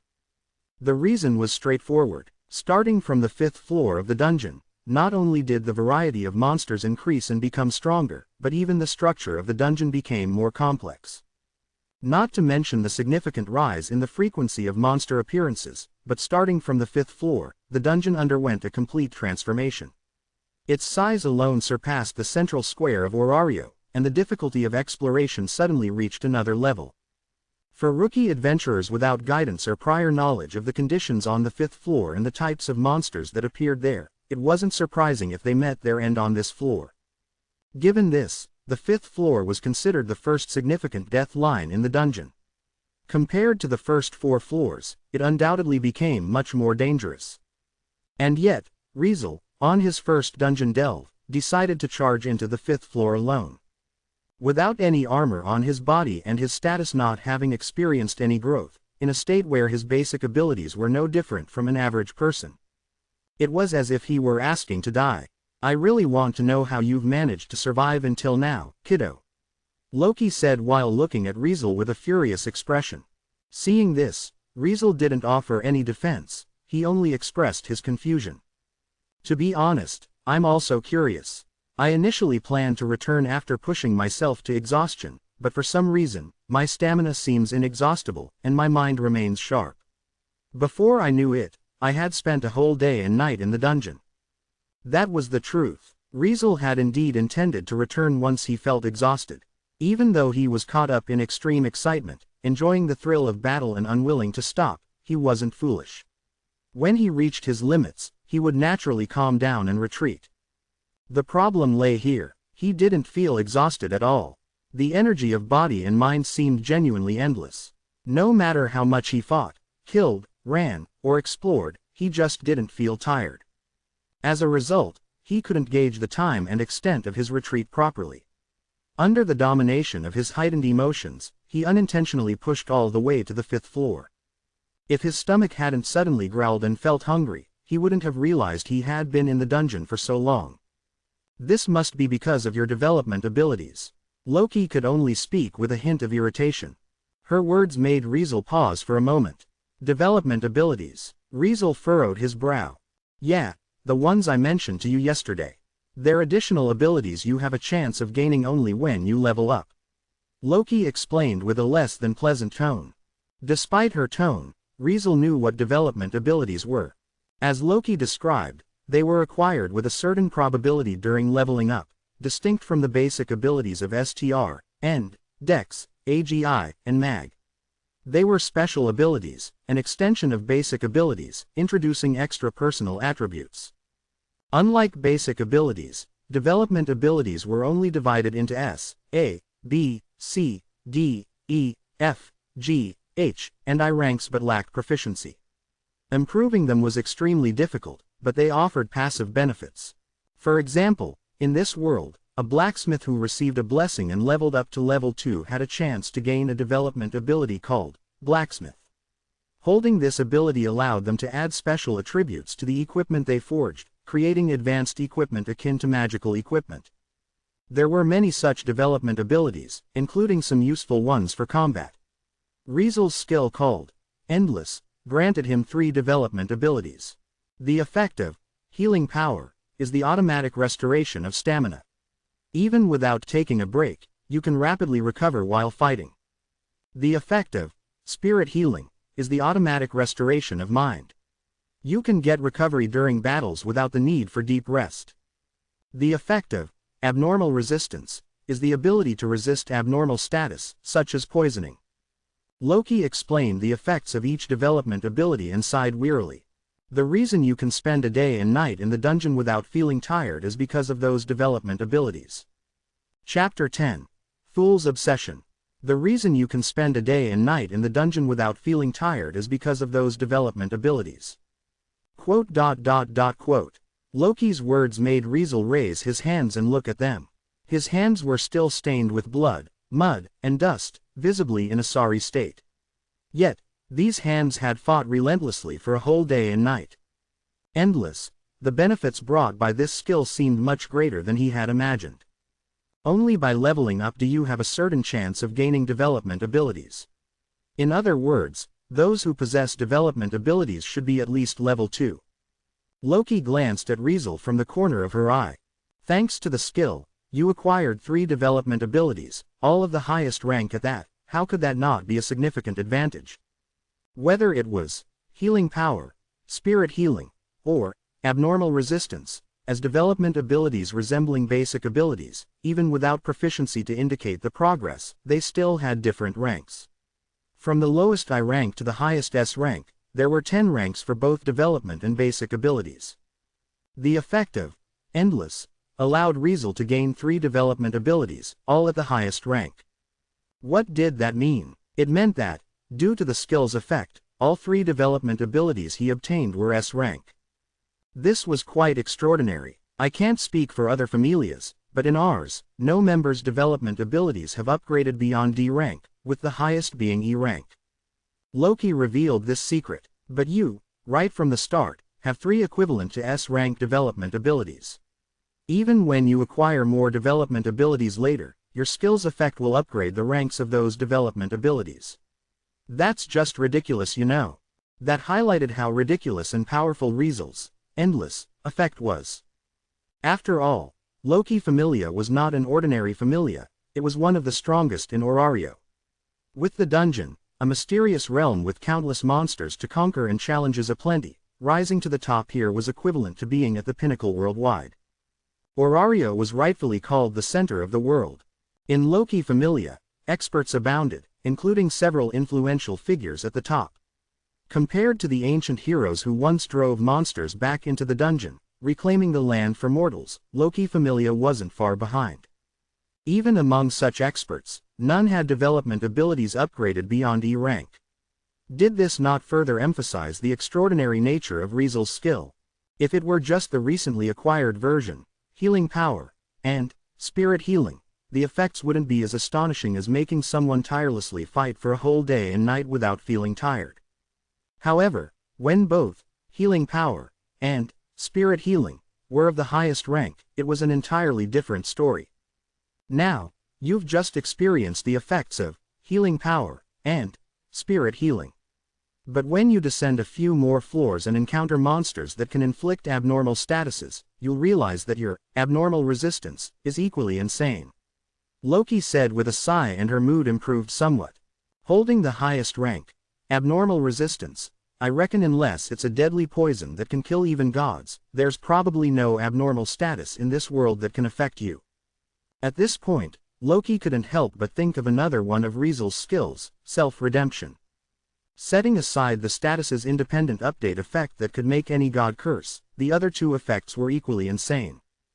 Being immune to body interference meant that no one could tamper with his body, whether it was manipulating him with magic or trying to fool his perception. Even she, as the goddess of the familia herself, attempting to do something unfavorable with his blessing wouldn't work. Being immune to mental interference meant that methods targeting memory and soul became ineffective, including charm and confusion. The combination of these two effects, paired with the highest rank, abnormal resistance, ability, was practically unbeatable. At least, Loki thought that defeating Riesel with these two skills would be challenging, aside from relying on brute strength for victory. However, the third effect of this skill made friendly buff effects that were originally unable to interfere with his body, mind, or energy suddenly effective. It was outrageous. Yet, despite these two powerful skills, Loki believed that compared to Riesel's first skill, their effects and importance might have to take a backseat.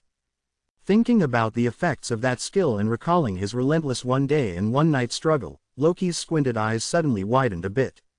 She remained silent for a while and then shifted her gaze to his body. "Take off your shirt," Loki suddenly said. "What?" Riesel, still lost in his thoughts, was momentarily puzzled.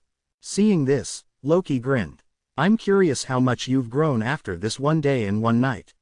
Loki said, one word at a time. "Let's update your status." At her words, Riesel's calm and composed eyes glittered with a peculiar light. Updating status. This was what everyone who received the blessing looked forward to the most. After going through adventurous exploits, engaging in various activities, and accumulating excellia, a simple update of status transformed these excellia into substantial nourishment, fostering growth and making individuals stronger. In this process, not only did basic abilities get a boost, but those who had experienced profound events might have also awakened magic and skills. They might have even gained new magic and skills, significantly enhancing their strength. Especially for those who had never possessed magic and skills, every status update was eagerly anticipated, hoping that magic and skills would manifest after the update. Compared to those people, Riesel was undeniably fortunate.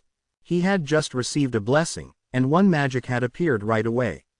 He had even gained 3 skills in one go, truly blessed by heaven. For ordinary people, unless they were exceptionally talented geniuses, it was normal not to have a single magic or skill when first receiving a blessing. They eagerly anticipated the emergence of magic and skills, craving extraordinary mysteries and exceptional power. This could be said to be the process that the majority of those blessed went through. While Riesel wasn't as desperate, his expectations were definitely not far behind those people. Because, excluding magic and skills, his basic abilities had never undergone growth or improvement. Whether it was physique or combat prowess, he still belonged to the category of ordinary. In other words, he had yet to experience the so-called extraordinary power. Considering this, for his first status update, he was filled with anticipation. Without delay, Loki faced Riesel's back, who had taken off his shirt, and began the status update. The specific steps were similar to when he was blessed initially, taking out a needle, piercing the fingertip, using her blood to touch his back, skillfully moving fingers to draw a blood-red trail on his back. First, Loki unlocked Riesel's status, causing the previously blank back to quickly display crimson inscriptions as if they were runes. Shortly afterward, she squeezed out a drop of her blood, letting it fall on his back, creating circular ripples that spread throughout the entire inscription.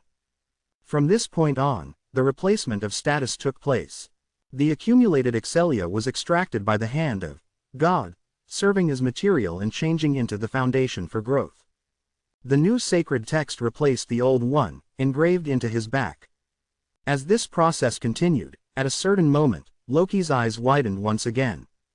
After a long while, she showed an expression that Riesel couldn't tell if it was crying or laughing. "Fuck," the goddess suddenly swore, startling him. "What happened?" Riesel turned around, looking at Loki with a bewildered expression.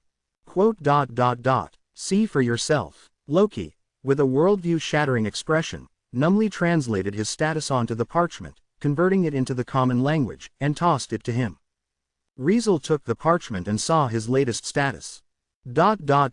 Riesel Brynhart, Level 1, STR, I0 right pointing arrow H184. End. I0 right pointing arrow H177. Dex. I0 right pointing arrow G202. AGI. I0 right pointing arrow G215. Mag. I0. ... Magic and skill weren't imprinted or translated, probably due to their unchanging nature. However, in the basic abilities section, Riesel underwent significant changes. STR and End broke through the I rank one after another, entering the H rank. Dex and AGI even directly skipped over the H rank, entering the G rank. Mag remained unchanged, likely because he didn't use magic. After 1 day and 1 night of intense battle, the ultimate result was a comprehensive increase of over 700 in his basic abilities proficiency. What a ridiculous growth speed! Loki exclaimed with shock inwardly. I always knew that Fool's Obsession had to be the most broken skill. Her mind went crazy. No choice. As the goddess of a big familia, Loki had updated statuses for many members and even handled characters considered geniuses. Considering her well-informed nature, she was well aware of the typical growth rate for rookies who had just received blessings. In just a day and night, even the geniuses within Loki Familia initially could only increase proficiency by about a few dozen points at a time. But a total ability proficiency increase of over 700, nearly 800. Loki stared with her divine eyes, fixedly observing the skill on Riesel's back with an unbelievable gaze. Fool's Obsession. Extraordinary increase in growth speed. Extraordinary increase in growth limit. The deeper the obsession, the stronger the effect. The effect is greatly enhanced in dangerous situations. No doubt, Riesel's extraordinary growth can be attributed to this skill. Loki had never witnessed such a ridiculous effect before. It wasn't about boosting strength or providing assistance, it was a unique skill that proved to be beneficial for growth. Now, Orario gonna see some changes. Loki thought with excitement as she saw her new child. Chapter 11. Become Adventurer. Next day, early morning. The sun had just started to brighten, but Riesel was already awake. Taking a quick look around the somewhat unfamiliar room, he was confused for a moment before aware of his situation. Almost forgot, I've moved into Twilight Manor. This was one of the many towers within Twilight Manor, located on the upper floor in one of its rooms. Yesterday, after completing the status update at Loki's room, Riesel was assigned to this room. This was his room in Twilight Manor, the residence in Loki Familia's main base. From now on, barring any unexpected events, this place would be his, free for him to use. Getting out of bed, he first glanced outside the dimly lit window before starting to freshen up. After finishing his morning routine, he noticed a set of clothes placed outside his room, seemingly left there by some members of the Familia. Goddess told me to prepare these for you. Staring at the clothes with a note on top, Riesel fell silent for a moment, then silently thanked them in his mind before changing into the new clothes. As for his own clothes, there was no way he would wear them again. The set, covered in bloodstains, mud, and dust after a day and night of battle, had gloriously declared its demise. It couldn't be repaired, only discarded. In the awkward situation of having no replacement, he had to accept the kindness of the Familia. However, it seemed the Familia's goodwill wasn't limited to just a set of clothes, there was also a heavy bag filled with shining coins. Inside the bag, there was another note. There's a total of 100,000 Valis in here, consider it your startup funds. Use it wisely. If you don't follow my instructions from last night, you're not allowed to enter the dungeon. No need to guess, this note was almost certainly left by Loki. This reminded Riesel of the tasks assigned by her after updating his status last night. A wry smile suddenly appeared on his face. It seems that without completing those preparations, she won't allow me back into the dungeon. Well, that's fine. Since it was for his own benefit, Riesel would obediently follow Loki's arrangements. Taking the somewhat heavy money bag, he pondered for a moment. In the end, he chose not to carry it on his person but instead placed it in the storage space of the Dimensional Magic Cube. In the third instruction of the Dimensional Magic Cube's instructions it was mentioned that the Dimensional Magic Cube came with a storage space that could be opened and used at any time. Even before arriving in this world, while lying in bed recovering from injuries in his original world, he had already tried opening the storage space of the dimensional magic cube. Therefore, he was not unfamiliar with this function. Collect. With a silent recitation in his heart, the money pouch in his hand disappeared. It had entered the storage space contained within the dimensional magic cube. The method for the storage space to receive an item was straightforward: touch the belongings, silently say, "Collect." The process was the same for extracting an item. First, immerse consciousness into the dimensional magic cube's storage space, observe the interior, locate the desired item, and then silently say, "Extract." Once familiar with these functions during the month of recuperation, he could now perform collect or extract in less than a second. It was convenient and efficient. After he was done, Riesel opened the door and stepped into a corridor. Upon closer inspection, this corridor was suspended. As the base of Loki Familia, the various towers that made up Twilight Manor were interconnected. The lower halves of several spires were linked, while the upper halves extended into stone corridors connecting the towers. From the outside, it looked like a complex network of passages between the towers, lacking any semblance of order. Riesel walked on one such aerial corridor, which offered a view of the courtyard below. Morning, rookie. Several early rising Familia members seemed busy with tasks. They greeted Riesel as they passed by. Morning. Riesel returned the greetings politely and continued down the corridor, eventually leaving Twilight Manor. He crossed the courtyard and arrived at the main gate. Morning, rookie. Heading out so early? Don't come back like last night, all worn out, okay? The two Familia members at the gate recognized Riesel. One greeted him while the other gave a friendly warning. "I won't. Please be relieved, seniors." Feeling a bit awkward, Riesel could only smile politely before continuing on his way. It wasn't until he walked onto the main street that he felt the gazes behind him fade. They are quite friendly, and genuinely caring too. Riesel sighed slightly, feeling inexplicably moved. In his previous life, the people around him were mostly manipulative and hypocritical, smiling at him with hidden agendas. It was rare for anyone to genuinely care and show consideration as the members of the Loki Familia did. So, he found it quite foreign. Even the incident last night, where Loki gave him a cold shoulder for being out one day and one night, was something he wasn't used to. Therefore, he was quieter than usual. However, he knew it was because these people genuinely cared about him, making him feel awkward. It was a rare experience for him, so feeling awkward was natural. Fortunately, after spending a month healing in the main world, Yuri's attitude towards him wasn't bad either. Otherwise, he might truly have felt overwhelmed and unsure. Overall, the atmosphere within Loki Familia made Riesel quite comfy. Even though I already had some understanding of Loki Familia through the original work, when I originally chose to join Loki Familia, it wasn't without considering the friendly atmosphere within the Familia. But after experiencing it firsthand, it just felt different.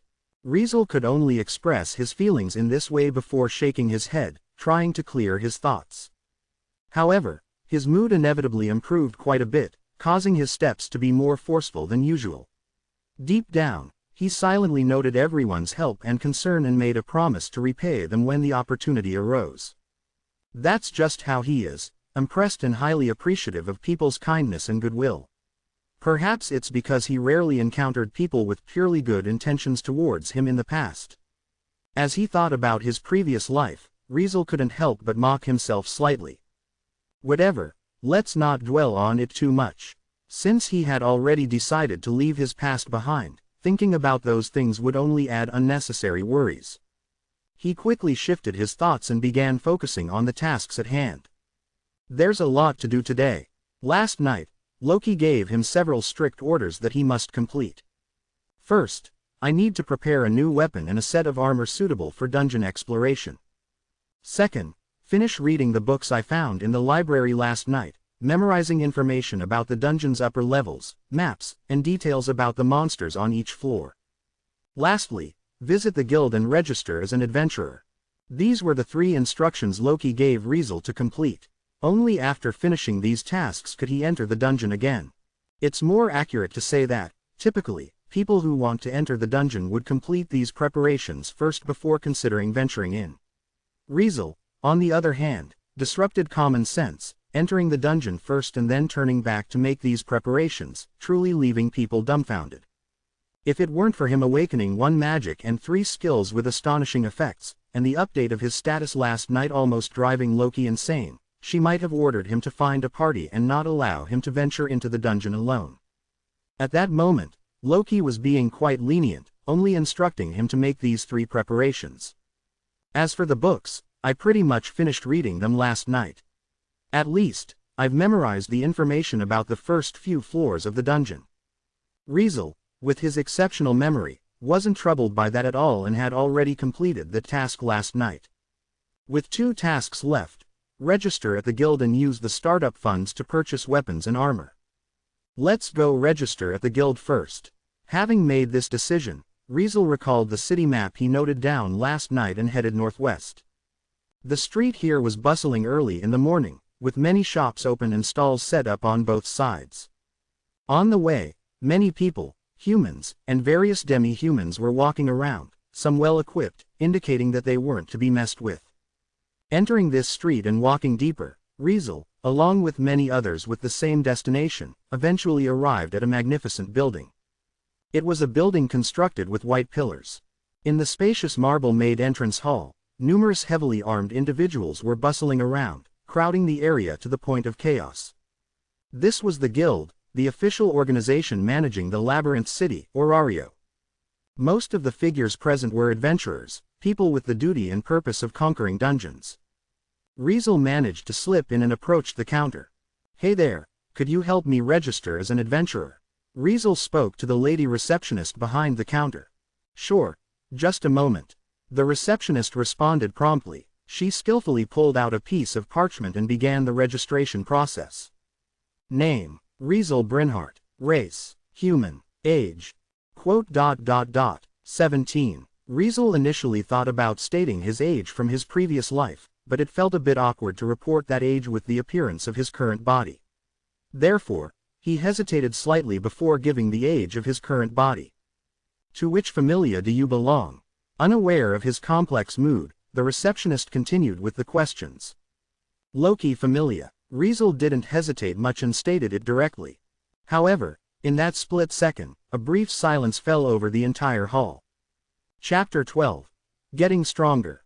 What happened? Is something wrong? The sudden brief silence seemed to not affect Riesel as he calmly asked the lady receptionist who stared blankly at him. "No, nothing wrong." The receptionist realized what she had done, hastily apologized, and continued filling out the registration form for him.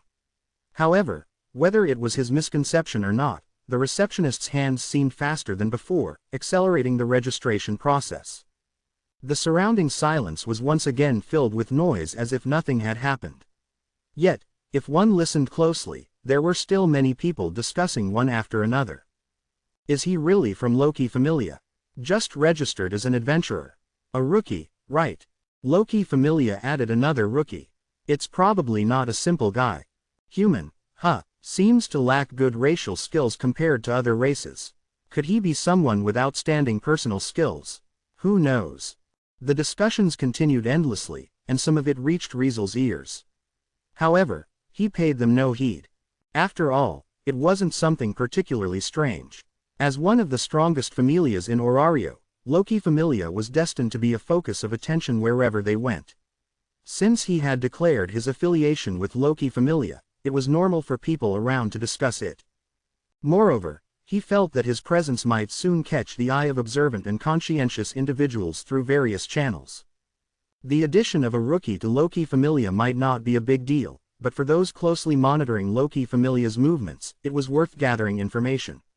Of course, they could only gather the information that Loki familia had a new rookie named Riesel Brynhart, and nothing more.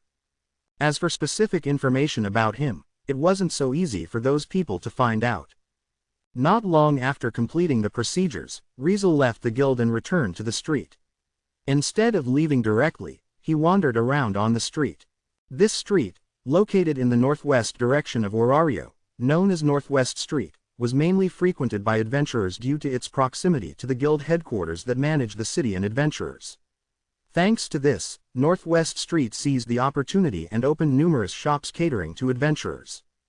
There were shops specializing in weapons and armor equipment, shops selling potions and special items, and many more. Such establishments were abundant on Northwest Street, to the point where the street had earned the nickname, Adventurers Street. Following Loki's instructions, Riesel needed to purchase weapons and armor, so there was no reason for him to leave directly. 100,000 Valis. As Riesel strolled down the street, he weighed the amount of startup capital he had. In Orario, 100,000 Valis might not be chump change, but it's not exactly a fortune either. Here, a serving of fried noodles costs a few hundred Valis, and a regular drink rarely exceeds 1,000 Valis in value. Determining whether this purchasing power was significant or trivial was a bit of a delicate matter. A bottle of ordinary potion for stamina recovery is worth around 1,000 Valis. A basic, cheap standard short sword is valued at a few thousand Valis. When you calculate it like that, 100,000 Valis does seem like a decent sum. However, Riesel knew that for truly powerful adventurers, 100,000 Valis might be no more than pocket change. Without delving into specifics, the equipment wielded by top-tier adventurers typically didn't fall below 1,000,000 Valis, often surpassing 10 million Valis. For instance, weapons ranged from a few thousand Valis for standard ones to tens of millions or even over 100 million Valis for top-notch ones. Due to the ability of mortals to receive blessings and level up, there was a chance to obtain blacksmith development abilities. Depending on the blacksmith's skill and the level of the blacksmith ability, the crafted equipment varied in strength. Generally, people classify special equipment into first-class equipment, second-class equipment, and third-class equipment based on these levels. Only top-tier blacksmiths with the blacksmith ability could craft equipment that fell into these graded categories, especially the magical ones with special effects. In other words, even though Riesel had a startup capital of 100,000 Valis, he might not have been able to afford a single piece of the lowest-level third-class equipment, let alone gather weapons and armor. It seems like I won't be able to afford special equipment for now. Riesel felt a bit disappointed. Of course, it was only a slight disappointment. It wasn't strange for a level 1 rookie to be incapable of affording special equipment. Even level 2 adventurers would generally find it challenging to afford special equipment. The use of special equipment was concentrated, around 90%, among adventurers at level 3 and above. Riesel thought he would have to wait a while before he could use special equipment with levels and effective effects. I'll just buy some higher quality ordinary products then. Having accepted this reality, Riesel began browsing through the storefronts along the street. 2 hours later, he successfully gathered the equipment he needed. Firstly, he spent 24,000 Valis on a sword. The sword was the kind that could be used with one hand, slender and lightweight, with relatively weak attack power but fast in speed, agility, and easy handling. It was the weapon Riesel found most suitable for himself after considering various options. From the growth trends in his status, it was evident that his Dex and AGI had developed more, while STR and End were relatively less. This indicated that he leaned towards a faster, more skill-oriented fighting style. Therefore, he chose a lightweight and slender sword as his main weapon, aiming to maximize his proficiency in speed and skill. Besides the slender sword, he spent 11,000 Valis on a short sword as a backup weapon, just in case. As for armor, since heavy armor would hinder his movements and affect his speed and skill, he ultimately decided against high-defense metal armor. Instead, he opted for leather body armor. This leather armor consisted of an inner layer protecting the upper body, armor for vital joints such as elbows and knees, while gloves and boots emphasized protection for hands and feet. Whether it was the body-protecting inner layer or the joint-protecting armor, both were lightweight and could be worn under clothes, making them convenient protective gear. Since they added almost no weight when worn on the body and didn't hinder movement, Riesel was immediately drawn to them and decided to put on this set of armor, especially the gloves and boots, which he knew from his earlier battle in the dungeon were highly practical. It was all because he didn't bother with proper protection for his hands and feet yesterday. After a day of intense fighting, the hands that gripped the sword were literally worn down to the skin, and the fists pounding on the monster's body had some unknown injuries, bleeding who knows how much. The same went for his feet. Running around in a dungeon with regular shoes meant his feet ended up with skin scraped off in just a fraction of a minute. If it weren't for the Familia's senior providing him with a potion to quickly heal his injuries when he returned to the Familia yesterday, Riesel wouldn't be bouncing around like this today. Adding the injuries from the intense battle that lasted 1 day and 1 night, it can only be said that, thankfully, the remarkably effective potion saved him. Otherwise, Loki, who saw his sorry state yesterday, wouldn't have let him off easily. The whole set of armor alone cost Riesel a whopping 48,000 valis. With the expenses for the main and sub-weapons, he spent a total of 83,000 valis, leaving him with only 17,000 valis from the initial 100,000 valis. This level of spending, this kind of pricey equipment, said with no trace of politeness, was definitely beyond the reach of a newly debuted level 1. Even the seasoned low-class adventurers among level 1, with all their equipment combined, probably wouldn't surpass 30,000 valis. They pale in comparison to the quality of his equipment. His equipment was already at the level of level 2 adventurers. Is this good enough? After preparing the equipment, Riesel finally couldn't hold back and headed to Babel, entering the dungeon. He couldn't wait, eager to test his new weapons and assess his current strength. And the results were naturally pleasing. When the kobold, like an unyielding ferocious beast, lunged at Riesel as usual, he boldly charged forward incredibly fast. A silver arc tore through the atmosphere, cutting through the kobold's head as it pounced. The kobold even maintained its pouncing posture in midair, unable to react at all, and its head was severed by the slender sword. Blood sprayed, dyeing the ground red and the corpse of the kobold in the bloody pool. So easy. Standing in front of the corpse, Riesel looked at his hands in amazement. My speed has become so fast, and I feel much stronger than yesterday. Just by enhancing basic abilities by 1 and 2 ranks, can there be such a significant change? This surprised and excited him. I am indeed getting stronger. After realizing this, he no longer felt just excitement but also a surge of determination for the efforts he had made so far. It's just a bit unfortunate that after getting stronger, enemies at this level probably won't excite me anymore. Riesel greedily eyed the corpse at his feet, his expression turning regretful. He still preferred challenges that were a bit more thrilling. Chapter 13. Almighty. The improvement in strength seemed to make it impossible for Riesel to engage in tense and thrilling battles with monsters as he did yesterday, leaving him without the excitement he felt before. He moved forward, even descending through several floors, engaging in battles with monsters. Whether it was kobolds or goblins, renowned among the small fry, no matter how many gathered or what kind of attack they launched, he effortlessly dealt with them. Not a single monster could react to his movements. Not a single monster could withstand his strikes. All Riesel needed to do was charge, swing his sword, and he could instantly kill any monster, easily breaking through their encirclement and wiping them out. This gradually left him feeling dissatisfied. Just because my basic abilities have grown by 1 and 2 ranks, the monsters on the upper floors are completely insufficient to challenge me. Ignoring the monsters fallen all around, Riesel frowned deeply. At this point, he had descended to the 4th floor and reached the entrance to the 5th floor. It seems like I need to continue pushing forward. Staring at the entrance to the 5th floor, which resembled a cave opening, his eyes flickered. According to the records in the book and the experiences of the guild and familias, adventurers at my level are generally considered capable of exploring floors 5 to 7, right? Level 1 adventurers could conquer floors between the 1st and 12th. From the 13th floor, level 2 monsters appear, and the dungeon environment and monster output efficiency undergo a significant change. Floors starting from the 13th were considered forbidden zones for level 1 adventurers. The difficulty of conquering floors between the 1st and 12th was outlined by guilds and familias. For example, the 1st to 4th floors were areas that adventurers with basic abilities between I and H could conquer.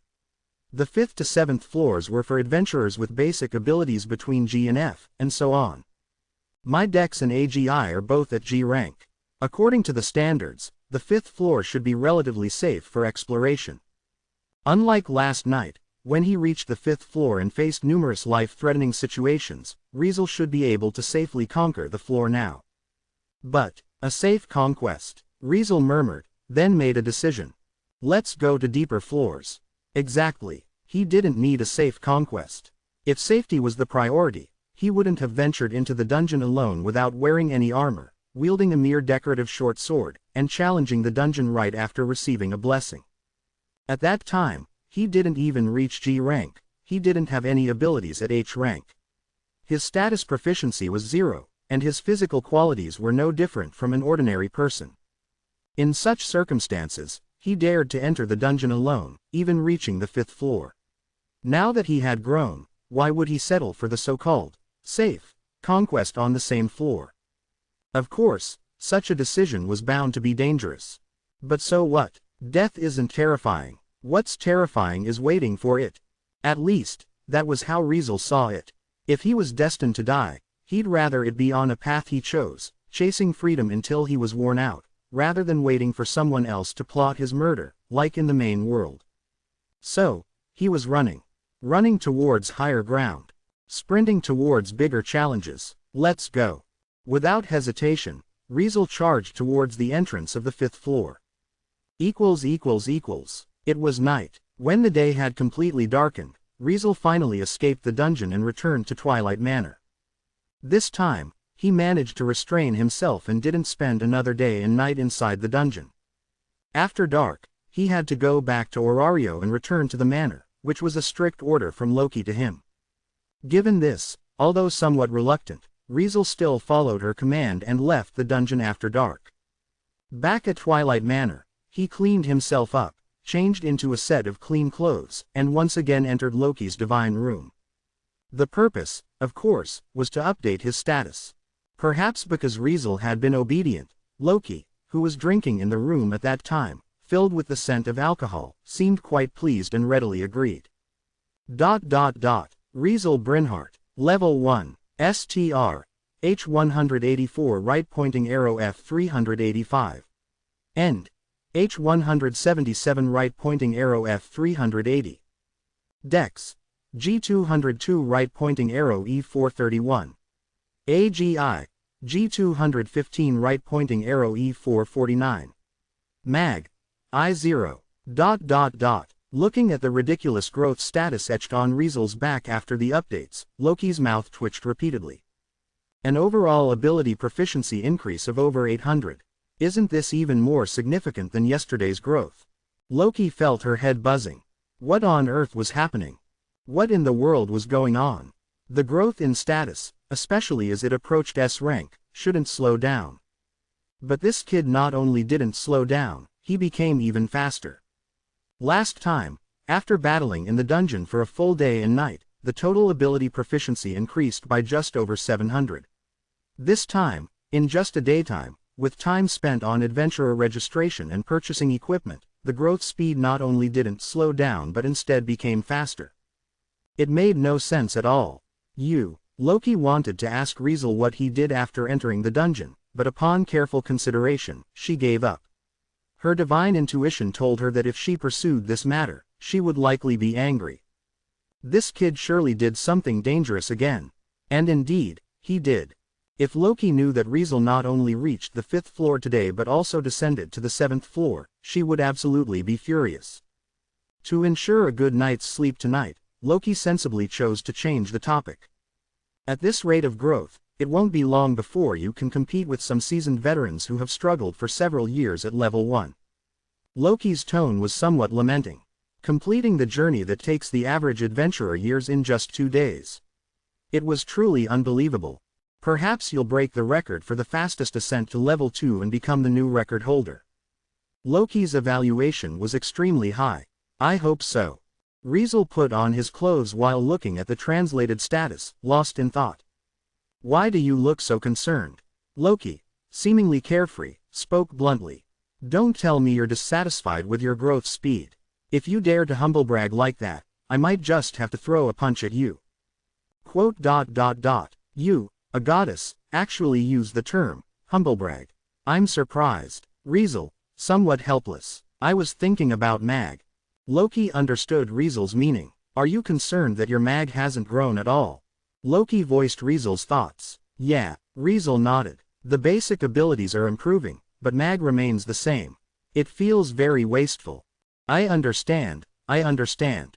Loki nodded repeatedly and wholeheartedly agreed with his train of thought. With your inhuman growth speed, if you can't take advantage to boost mag, it does indeed feel like a waste of an innate skill.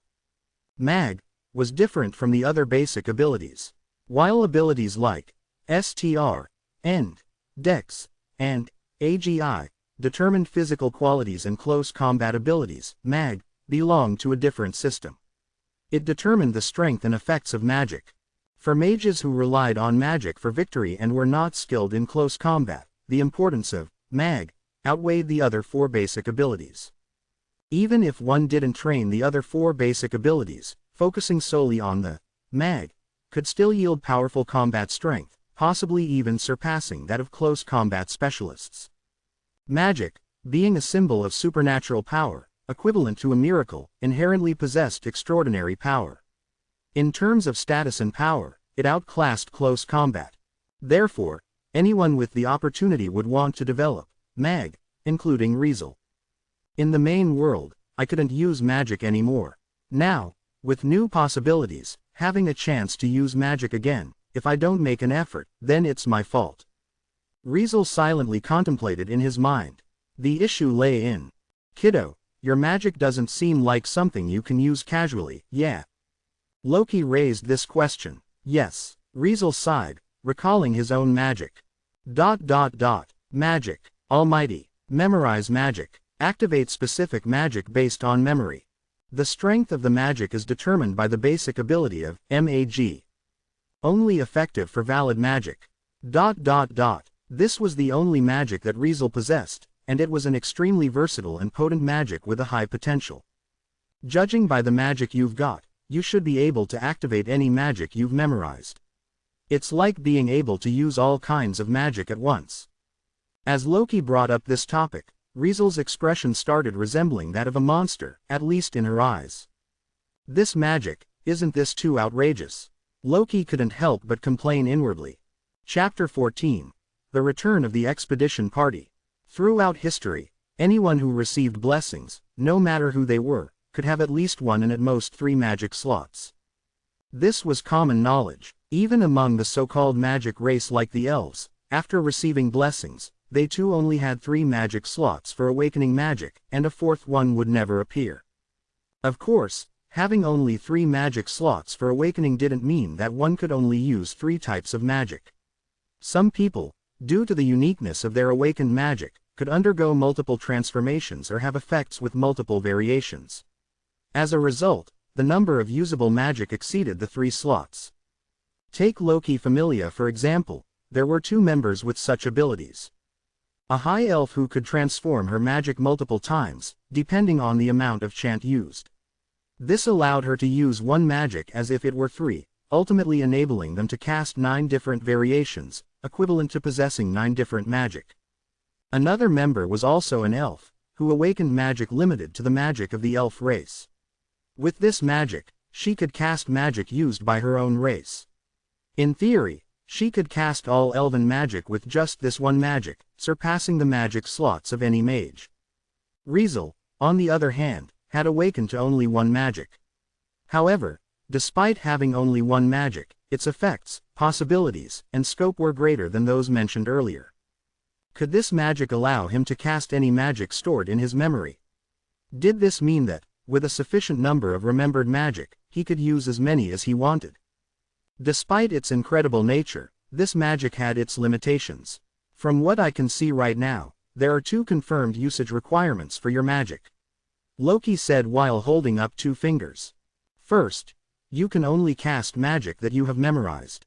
If you can't remember the magic, you can't use it. Second, even if you have memorized the magic, if you haven't personally confirmed its effects, you still can't use it. In other words, if Riesel wanted to use someone else's magic, that person had to cast it in front of him. Moreover, he himself had to remember all the details of the casting process, conditions, effects, and power. Nothing could be missing. Those were the limitations of Almighty. Because of this, Riesel was currently unable to use any magic, as he had not witnessed any magic being cast before his eyes since coming to this world. Even if he had seen a priest healing him with magic in his main world, he couldn't use it now because the priest had used a magic chant with mysterious runes that he had never encountered before. The chanting process wasn't clear, and as a result, he couldn't remember the detailed process and conditions needed to cast that magic using Almighty. Therefore, Riesel was currently in a state where he couldn't use a single magic. Loki was aware of this fact as she rubbed her chin thoughtfully. This problem isn't that difficult to solve, Loki said thoughtfully. We have plenty of members in Familia, and there are many who can use magic. Just have those kids perform magic in front of you sincerely, even teach you how to use their magic. With your memory, you should be able to pick up several types of magic quickly. No. The seemingly carefree goddess had already noticed Riesel's exceptional memory as an innate skill, surprising him a bit. However, her proposition was quite helpful for him. Looking at the usage requirements of Almighty, there was nothing more convenient than having others personally teach him how to use their magic to trigger its effects. Let's do this then, Loki thought for a moment and gazed at Riesel. After everyone returns from the expedition, I'll find someone skilled to teach you how to use magic. How about that? Expedition. Riesel raised his brows slightly. That's right, Loki chuckled. Most of my kids are currently not at home but in the dungeon.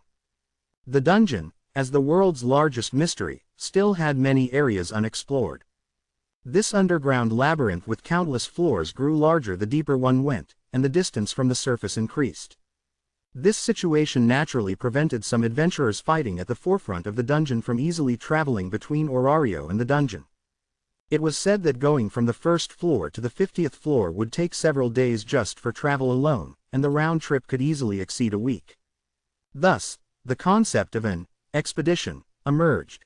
The so-called expedition, as the name suggested, was an adventurer party of a large familia, acting like an army, venturing deep into the dungeon for battle. They went to floors ordinary adventurers couldn't easily reach, fought powerful monsters, stepped into uncharted floors, explored the unknown, and developed unexplored areas. Loki Familia was one of the strongest familias in Orario, specializing in exploration. The familia's role was to conquer the dungeon, explore unknown territories, and gain profit or fame. In the 2 days since Riesel joined Loki Familia, the main members of the familia had just left for a dungeon expedition, leaving only a small number of lower-ranking members behind. In other words, when he joined Loki Familia, the true experts and geniuses of the familia were fighting terrifying monsters in the underground labyrinth, far from the surface, beyond what he could currently handle. Thinking up to this point, Riesel's heartbeat slightly accelerated, and his eyes lit up with expectation. Oi oi oi, what do you want to do? Loki noticed his behavior. You're just a level 1 rookie for fuck's sake. Doing well on the upper floors is already good enough for you. Don't give me ideas about expeditions, it's not something you can participate in right now. Really? Riesel looked at her with disappointment. Loki's mouth twitched. This kid is actually thinking about joining an expedition. After receiving a blessing for only 2 days, he dares to think about expeditions. There must be something wrong with this kid's head. Why are there so many problem children in my familia? Loki couldn't help but think like that with resignation. Anyone eligible for the expedition must be at least a level 2 with a special talent, like a healer who can use healing magic, for example. Loki said while covering her face and sighing in an earnest and well-meaning manner. Even if you can learn other people's magic and become a special talent, Finn won't allow you to join the expedition unless you reach level 2. So, you better quickly dismiss any dangerous thoughts in your mind. Upon hearing Loki, Riesel stared at her for a moment, confirming that she wouldn't budge on this point, before reluctantly withdrawing his gaze with a hint of regret. Fine, Riesel reluctantly conceded. Let's talk about it when I reach level 2. Loki couldn't help but roll her eyes at him and sighed once again. She couldn't shake the feeling that her future days might not be peaceful under the antics of this kid. Let's see, the expedition party should be back soon. Loki had to change the subject. Just wait for 2 more days. Understood. Riesel nodded. Loki then broke into a big smile, looking somewhat mischievous. When Finn and the others come back and find out that our familia has gained such a freakish monster, I wonder what expressions they'll have. Loki mused to herself. Especially Ice, also Bet, Tion, and Tiona. They should be stimulated by this kid's growth speed, right? Now that I think about it, it makes me excited. The goddess of mischief chuckled like a mischievous child getting ready to watch some TV drama. And the day she looked forward to arrived even sooner than she imagined. The next day, when the sky outside began to brighten, Riesel, just like yesterday, woke up early. He quickly freshened up, took care of his morning routine in 5 minutes, and then got ready by putting on his armor and clothes. He wanted to head to the dungeon directly without wasting any time. Today, he planned to explore the dungeon all day and see if he could go down a few more floors. His status had grown after yesterday's update, especially Dex and AGI, both upgraded to E rank. According to the Safe Strategy Guide, he could now safely explore the 8th floor. However, he naturally wasn't satisfied with the so-called safe strategy. So, his plan today was to go to the 10th floor, or even deeper into the dungeon. For this, he took the time to maintain his weapon with the items he bought before going to sleep last night, filled with enthusiasm, ready to make some noise. Thinking about entering a floor deeper than yesterday's 7th floor, he felt a slight excitement. I heard that starting from the 10th floor, much larger creatures like orcs will appear. I wonder how strong they are. Riesel's heart was full of anticipation. But just as he was about to set off with his primary and secondary weapons, suddenly, a voice echoed within Twilight Manor. They are back. Everyone is back. The expedition party has returned. The joyful shouts broke the morning silence, plunging the entire Twilight Manor into a commotion. Chaotic footsteps rang out and the sound of doors opening resounded in succession as if telling everyone that the entire occupant of Twilight Manor was rushing outside. Back. Riesel was also slightly surprised and immediately stood up. In his mind, images of figures mentioned in the original work floated one after another, causing him to squint his eyes. With his weapons, he walked out of his room towards the entrance of Twilight Manor. Chapter 15. First Class Adventurers. Loki Familia's base, Twilight Manor's entrance. Today, there was a lively atmosphere in this particular place, unlike anything seen in the past 2 days. One after another, members of the Familia, who were originally stationed in the manor, showed excitement and enthusiasm not seen before. They cheered and leapt with joy, welcoming a group of people. As Riesel descended from the tall tower and reached the entrance, the group was surrounded by the stationed Familia members, exuding happy and relaxed smiles, creating a warm atmosphere. His vision almost instantly locked onto the leaders of this group. There, several individuals stood out prominently among their peers, catching his eye. Finally back, the energetic cheers came from a girl with wheat-colored skin, dressed in a dancer-like fashion. She wore a cloth covering only her upper body, with a long wraparound skirt around her waist, exposing her belly button and graceful figure without hesitation. "Chiona, you're so noisy." The one scolding the lively girl with wheat-colored skin was another girl, almost identical to the lively girl in everything except for waist-length hair and some body proportions. They looked like they were cut from the same mold. "Damn it, how many times have you shouted since coming in?" Beside them, a young beastman with animal ears, tail, and facial tattoos, looking like a rebellious gangster, shook his head in disbelief while wearing an annoyed expression. The Amazonas twins and the werewolf youth, positioned conspicuously, engaged in a playful argument. However, the 3 individuals standing next to these 3 were even more imposing. They formed a trio of Palom, elf, and dwarf. Palom, shorter and smaller than anyone present, with a childlike appearance. An elf with emerald long hair and a white robe, holding a silver staff, with long pointed ears and extraordinary beauty. A robust dwarf, clad in thick armor, slightly taller than the Palom but shorter than the elf, visibly muscular. These 3 individuals, as if guarding something, smiled at everyone, radiating a benevolent feeling. Riesel's vision swept over these 3, but shortly afterward, it seemed as if something had irresistibly attracted his attention, and his gaze uncontrollably lingered on the last person's body. However, before he could thoroughly observe this person, a loud voice interrupted him, breaking into this warm gathering.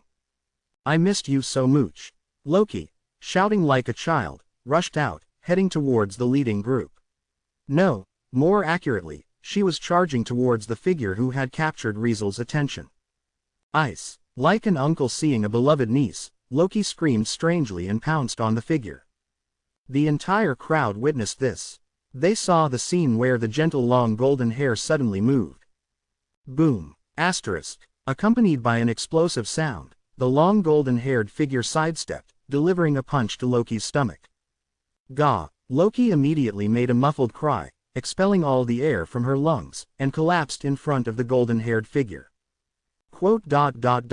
I'm back, Loki. A voice devoid of any excitement or hesitation emanated from the golden-haired figure's mouth. The clear and pleasant voice revealed that the long golden-haired figure was undoubtedly a young and beautiful girl. And indeed, that was the case. The girl standing in front of the fallen Loki still retained a hint of childishness in her appearance. She seemed quite young, her slender body adorned in a light azure outfit. Her skin was delicate and smooth, with remarkably well-defined features. Her beauty easily rivaled that of elf and goddess. She had a pair of eyes that matched her hair color, subtly radiating a transparent glow. A mysterious aura surrounded her entire being as if she had stepped out of a painting, appearing almost unrealistically beautiful. The only downside was the lack of expression on her exquisite face, resembling a doll and giving off a sense of detachment. Confronted with this excessively beautiful doll-like girl, Loki could only manage to lift her face with difficulty. Your skills have improved again, Ice. Loki forced a smile uglier than crying. Well, Loki, serves you right, I guess. Tiona, the lively Amazoness girl, approached with her face full of delight at Loki's misfortune. We're tired, Loki. Can you not bother us right now? Let us rest well, okay. Another Amazoness girl, who seemed more mature than the lively one, appeared while sighing. TCH. The werewolf youth also wore an impatient expression, showing no respect for the goddess. However, there was no uncomfortable atmosphere between the two sides. Instead, there was a natural sense of harmony, indicating a not just good but excellent relationship, one where they could interact without reservation or hesitation. Family. Riesel observed this scene before him, seeing the scene that seemed somewhat distant and foreign to him. At this moment, the trio that had been watching from the sidelines approached. We're back, Loki. The elf lady, or more precisely, the high elf lady, regal like a queen, spoke in a serious yet slightly warm tone towards Loki. Get up quickly, don't lie down. The dwarf uncle cheerfully pulled Loki up, looking as if he were effortlessly lifting a doll. Finally, the shortest person in the group, with hair like sheaves of wheat and lake-like azure eyes, approached with an appearance more youthful than anyone else present, the Palom. The expedition has ended smoothly with no casualties, but the gains aren't noteworthy. I'll explain the details later. For now, let everyone take a good bath and rest, Loki. With an unexpectedly mature tone, the Palom reported to Loki. No problem. Loki suddenly grinned like nothing happened, addressing the group. Well then, everyone, good job and rest well. Yes, the returning members responded one after another. Those who stayed, bring in the spoils we brought back. The Palom, in a matter-of-fact tone, instructed the people around. Yes, Captain. The remaining members immediately went to help with moving things. Only Riesel remained standing in place, watching the group entering Twilight Manor with laughter and conversation, his gaze fixed on the three top executives throughout. Not only Riesel, but the rest of the Familia members, whether those staying at the base or those on the expedition, looked at the three top executives with admiration and affection. It was only natural. After all, those three individuals were the pinnacle of Loki Familia, the backbone of this Familia. They were powerful, they were renowned worldwide. Among the adventurers engaged in labyrinth exploration, all adventurers were categorized into high-class adventurers and low-class adventurers, based on their level. Low-class adventurers referred to adventurers at level 1, while high-class adventurers was the title given to adventurers who had experience to level up, reaching level 2 and above. High-class adventurer was further divided into third-class adventurer, second-class adventurer, and first-class adventurer. Adventurers at level 2 were considered third-class adventurers. Adventurers at level 3 and level 4 were classified as second-class adventurers. Adventurers at level 5 and above were recognized as first-class adventurers. Generally, if a familia had a third-class adventurer, it was considered to have gained some status in Orario, stepping out of the realm of a small familia. Therefore, if a familia had a first-class adventurer, it held significant influence in Orario. A familia with multiple first-class adventurers could be considered one of the top familia in Orario and even worldwide. Loki familia, precisely one of these top familia, stood as one of the most prominent. Chiona Hiryut, Level 5, Amazonas, Loki familia's executive, bearing the alias, Crusher. Chion Hiryut, Level 5, Amazonas, Loki familia's executive, bearing the alias, Jormungand. Bet Loga, Level 5, Werewolf, Loki familia's executive, bearing the alias, Vanargand. These three were the Amazonas twin sisters and the werewolf youth who initiated the conversation earlier. They were the first-class adventurers within Loki familia. The other trio had even more impressive backgrounds. Finn Diemny, Level 6, Palam's hero, Loki familia's captain and top executive, bearing the alias, Braver. Riveriel Yos Alf, Level 6, a high elf and elven royalty, Loki familia's vice-captain and top executive, Orario's strongest mage, bearing the alias, Nine Hell. Gareth Landrock, Level 6, Dwarf's warrior, Loki familia's top executive, bearing the alias, Elgarm. These three were the strongest members of Loki familia, leading the familia from its early days to its current glory, all Level 6, a rarity in all of Orario. As for the last person, Riesel once again turned his gaze toward the doll-like girl walking among the group, a bit silent and reserved. Ice Wallenstein, Level 5, Loki familia's executive, the strongest swordswoman, bearing the alias, Sword Princess. His few whispered words faded away like the wind. The golden-haired girl about to enter the tall tower seemed to have heard something, turned her head, and looked in Riesel's direction. Their eyes met in an instant. At that moment, in their eyes, it seemed as if there was only each other. Chapter 16. Uncanny Resemblance. Riesel's figure had a feature somewhat similar to Ice. That was the faint, transparent glow in their eyes. Even though his eyes were purely black, completely different from Ice's dazzling gold, others couldn't see any similarities. However, when they stared at each other, if a third person was observing them carefully, they would be surprised to discover an uncanny resemblance in their eyes. Both had a hint of transparent radiance. Both had a touch of indifference. Both also carried a determination imperceptible to outsiders.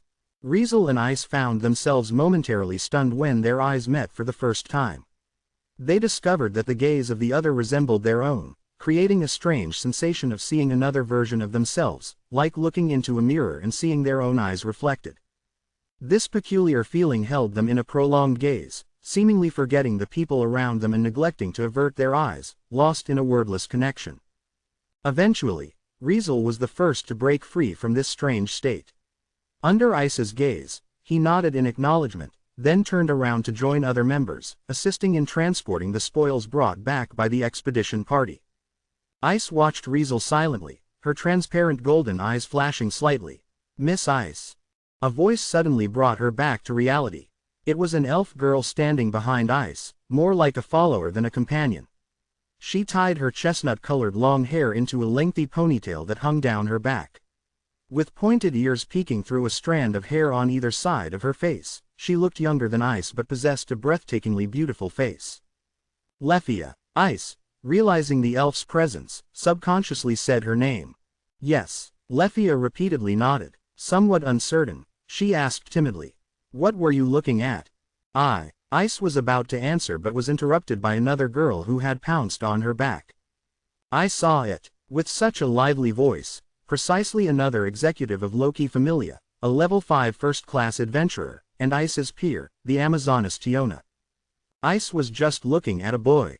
Hee. Chiona teased first, then looked towards Riesel, puzzled. "By the way, who's that boy? We haven't seen him before, right?"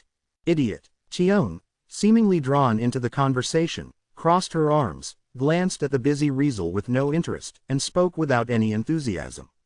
"Since he's someone we haven't seen before, he's either a newly joined rookie or not from our familia. But he's helping with the lifting." Leffia couldn't help but glance at Riesel a few times and murmur. "Since he's helping and inside our base, he must be a rookie, right?" "Oh, so that's how it is." Chiona looked like she had just realized something. "A rookie, and a male at that. Loki hasn't recruited a male into the Familia for who knows how long. Don't you notice the revolting behavior Loki's got going on? She's all about those cute and pretty girls, isn't she? Chion rolled her eyes. But Ice, you're actually paying attention to a rookie, and what's more, he's a dude. That's pretty unusual. On the side, Lefia nodded vigorously, staring at Riesel's figure, and for some unknown reason, with a slightly vicious expression. Ice, unaware of this, remained silent amid the continuous verbal onslaught. Her gaze continued to follow Riesel's back, lost in thought. This scene made the Amazonas twin sisters exchange a knowing glance. It's really my first time seeing her like this. Chion expressed surprise, then added with a snicker. Could it be that our doll princess has finally reached puberty? If everyone knew, it would definitely be interesting, yeah. Chiona said innocently, then added with a mischievous grin. Especially Loki and Bet. Her words smoothly caught the attention of those who were curious. Oi, foolish Amazonas, what are you saying about me again? Bet glared at Chiona. Blee blee blee. Chiona stuck her tongue out at him. Not telling you, just figure it out yourself. HMPH. This moron. Bet looked visibly displeased. Just as the two were about to quarrel, Gareth, breaking away from the conversation between Finn and Loki, shouted at everyone. Don't play around there. Hurry up and go in for a bath and sleep. People are waiting in line behind to use the bathroom. The admonition finally quieted everyone down, and they quickly entered the manor, making use of the time to clean up and rest. Only Ice remained standing in place, causing Riveria to approach slowly. What happened, Ice? Riveria maintained her solemn tone, but her gaze toward Ice was gentler than toward anyone else, not like looking at a junior in the Familia but more like looking at her own daughter. Nothing. Ice chose not to voice her feelings, nor did she look again at the busy Riesel. After a slight acknowledgement, she turned and walked away. Riveria watched Ice's back with a hint of compassion in her eyes, shortly afterward shifting her gaze to Riesel's figure. A rookie, Riveria pondered. No one knew that everything happening here was being observed by Loki, who was paying careful attention. So, they discovered that kid's presence so quickly, Loki observed calmly, feeling oddly pleased. Loki. Finn, who was conversing with Loki, looked at the suddenly silent goddess and called her name. Sorry, got slightly absent-minded, Loki snapped back to reality, giving a casual laugh. You guys go handle your own things, rest a bit, and we'll talk about anything important tonight. Okay. Finn nodded. I'll go in first. We can deal with the spoils tomorrow. Go ahead. Loki waved her hand, dismissing her Familia captain. After the members of the expedition left, Loki grinned and shouted in Riesel's direction. Kiddo, come back early tonight, don't make too much trouble, okay? The shout from behind made Riesel pause for a moment. He knew Loki was fulfilling the promise from last night, introducing him to his mentor for magic. I know. Riesel could only suppress the somewhat restless thoughts in his mind and abandon the plan to delve deeper into the dungeon today. Time flies by quickly. As the day darkened once again, Orario welcomed back adventurers returning safely from the dungeon, along with the common folk finishing their day's work. It seemed like only at this time people would disregard their identities and racial differences, mingling together on the lively and relaxed streets. This atmosphere was undoubtedly the most intense in Twilight Manor today. Perhaps it was because everyone from the expedition party had returned. Loki Familia became much livelier than the past 2 days, and the atmosphere was quite vibrant. After great rest, numerous members who returned from the expedition finally shook off the fatigue of consecutive battles. They shed their equipment and immersed themselves in the relaxed and pleasant atmosphere of the Familia. Normally, at this time, the Familia would begin settling the gains from the expedition. Even Finn as the captain, considering the hardships of the expedition, empathized with the members and decided to handle the spoils tomorrow. Dealing with things other than spoils at this moment was still tolerable. For example, many Familia members were eager to update their status with Loki, to see how much they had grown this time and if they could accumulate valuable excelia for a level up. Unfortunately, Loki seemed to have no mood to handle this today. Playing the role of a whimsical goddess, she postponed the tasks to update everyone's status. Let's talk about it in a couple of days. Loki left that sentence for the helpless Familia members, who had no choice but to comply. After the expedition, the main task for the Familia was handling the spoils. There were few other tasks to complete, allowing everyone to enjoy a rare period of leisure before the next expedition. Hence, many were not in a hurry. In this situation, all the executives of the Familia gathered in Loki's divine room. It seems like everyone has rested well. Loki looked at the state of mind of her children and nodded in satisfaction. However, Bet seemed a bit unhappy about this. "What's up? Why'd you call us all here out of the blue?" He seemed to be complaining that the goddess disrupted his plans. But his eyes kept drifting towards Ice, his tail wagging back and forth, proving his words were insincere. "To call us all here suddenly is indeed rare," Chiona said while holding onto Ice's arm affectionately, which made Bet secretly annoyed. "I thought you would only call Captain for a talk." Chione crossed her arms. "I don't mind though, as long as Captain is there, I'll be there." Finn could only show a face full of helplessness as he heard Tione's statement. Riveria shook her head and sat beside Ice, waiting quietly for Loki to speak. "Why did you call all the executives here?" Gareth stroked his long beard, looking at Loki and making an inquiry. Throughout, Ice made no movements or sounds and stayed silent.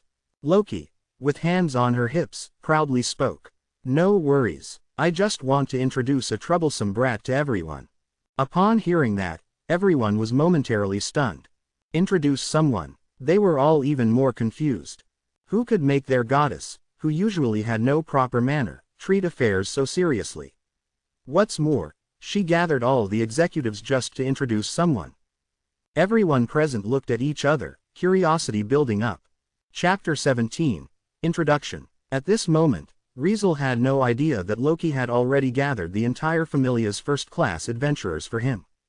He ran through the streets, glancing at the completely darkened sky, and couldn't help but sigh. "I'm completely late now." With Loki's prior instructions, Riesel had initially planned to explore only the 7th floor, not going any further to avoid wasting too much time and returning to the Familia too late. But due to his visible growth in strength after the status update, he found himself getting stronger, and even on the 7th floor, there was no longer any excitement. Unable to hold back, he descended to the 8th floor. This decision led to an uncontrollable situation. Why did I get so excited again and completely forget about the time? Riesel slapped his forehead, unable to suppress another sigh. He knew it was his bad habit. In this second life, he became extremely eager for excitement and change. Now, with the effect of the skill, Endless, he attained the highest rank of development abilities, making his stamina and energy seem inexhaustible. If he immersed himself in something, it was only natural for him to forget the time. If it weren't for his growling stomach begging to be filled, he might have kept on with the killing spree, not giving a second thought to heading back. "I hope Loki hasn't waited too long." Riesel quickened his pace to return to the Familia.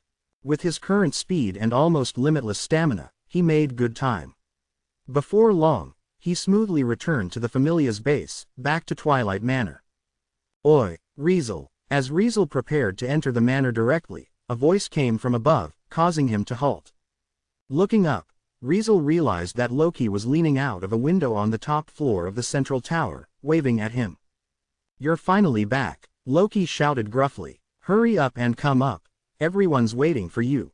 Without further ado, Riesel nodded in understanding and headed straight to his room.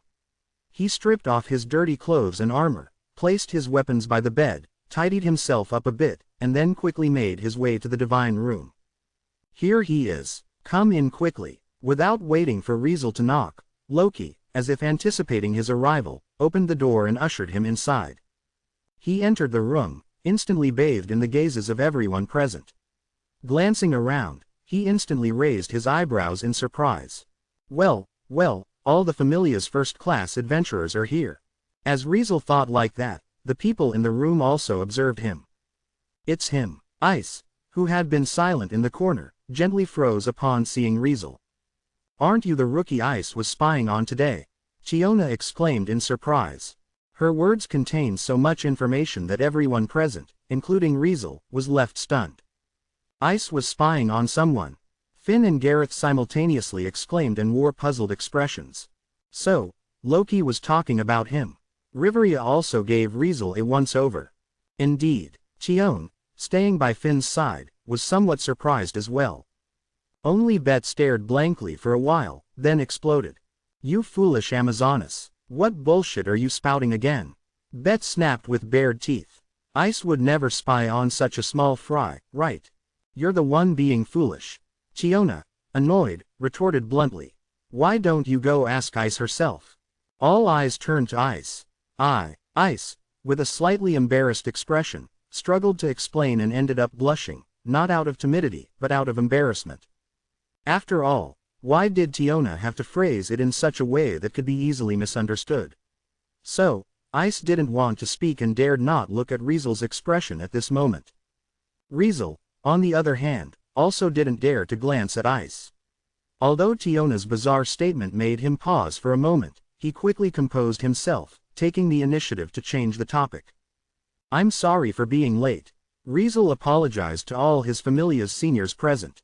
TCH. Bet, with a disdainful expression, turned away, seemingly uninterested in saying anything to Riesel. Instead, he glared at Tiona, irritated by her unpleasant phrasing. Everyone fell silent, looking towards their captain.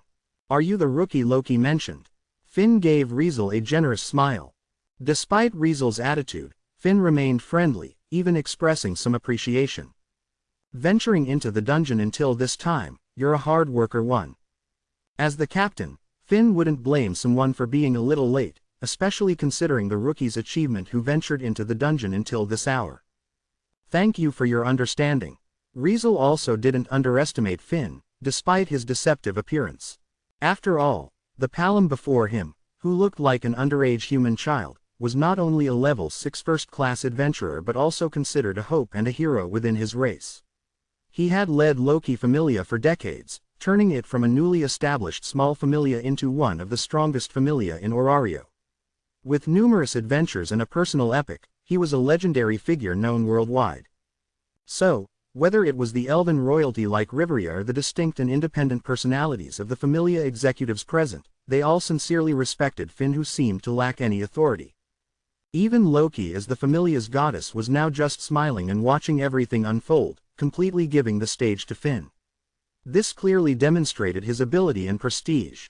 In addition, despite his youthful appearance, Finn was already 42 years old, older than Riesel in his previous life.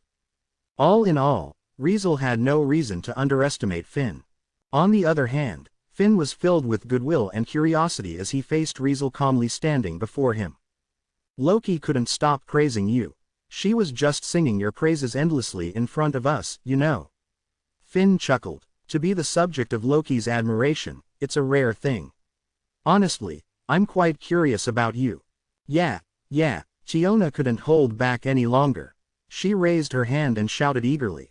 Loki really admires you. We've never seen her talk about a guy so much before.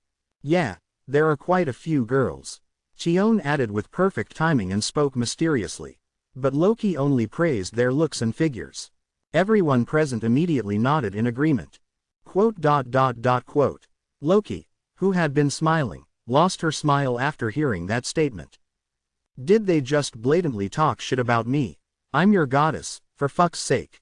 You guys are totally enjoying this. HMPH, serves you right. Bet threw in a remark from the side, almost causing Loki to snap. Okay, enough fooling around. Gareth slapped the table, stopping the atmosphere that was gradually turning sour. I'm genuinely curious. This kid must have some talent to be praised so much by Loki. I heard you joined the Familia just a few days ago and received the blessing around the same time. Riveria interjected. Loki mentioned you have something to ask of us. Just tell us. As long as it's not too much, as members of the same Familia, we'll absolutely try to help you. Her attitude matched that of the others towards Riesel, friendly. However, the lone werewolf Bet still stood there, sporting a disdainful expression and a hint of impatience. It appeared that he didn't quite fancy Riesel. Just a small fry who received the blessing a few days ago. I don't know why you guys are being so attentive to him. Bet complained grumpily, making the atmosphere subtly tense. Bet, Finn warned with a furrowed brow, causing Bet to snort lightly, not pushing it too far.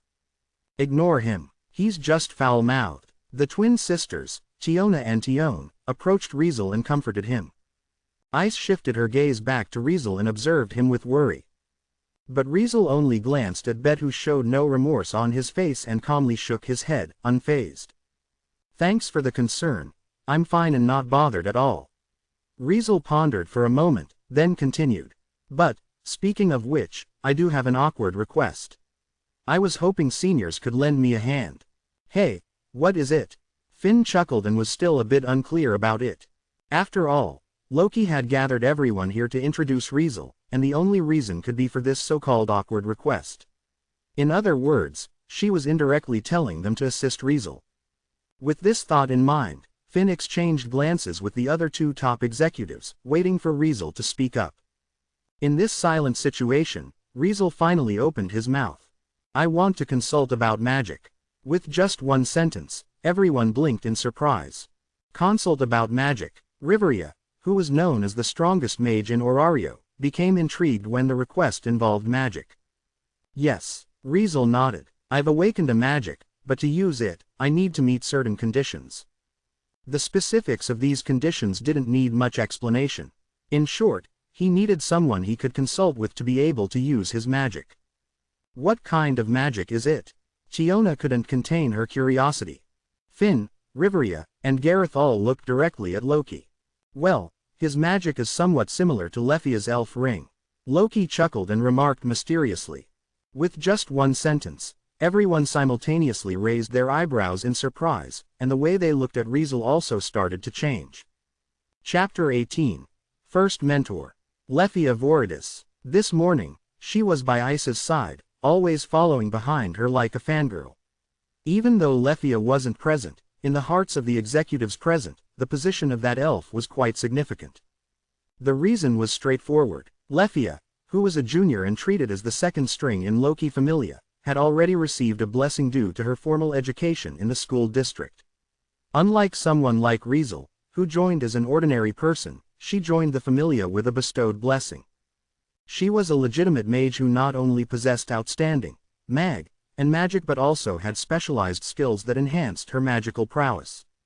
As a rearguard mage, she was considered perfect, even though she was only a level 3, and not a level 5 or higher first-class adventurer.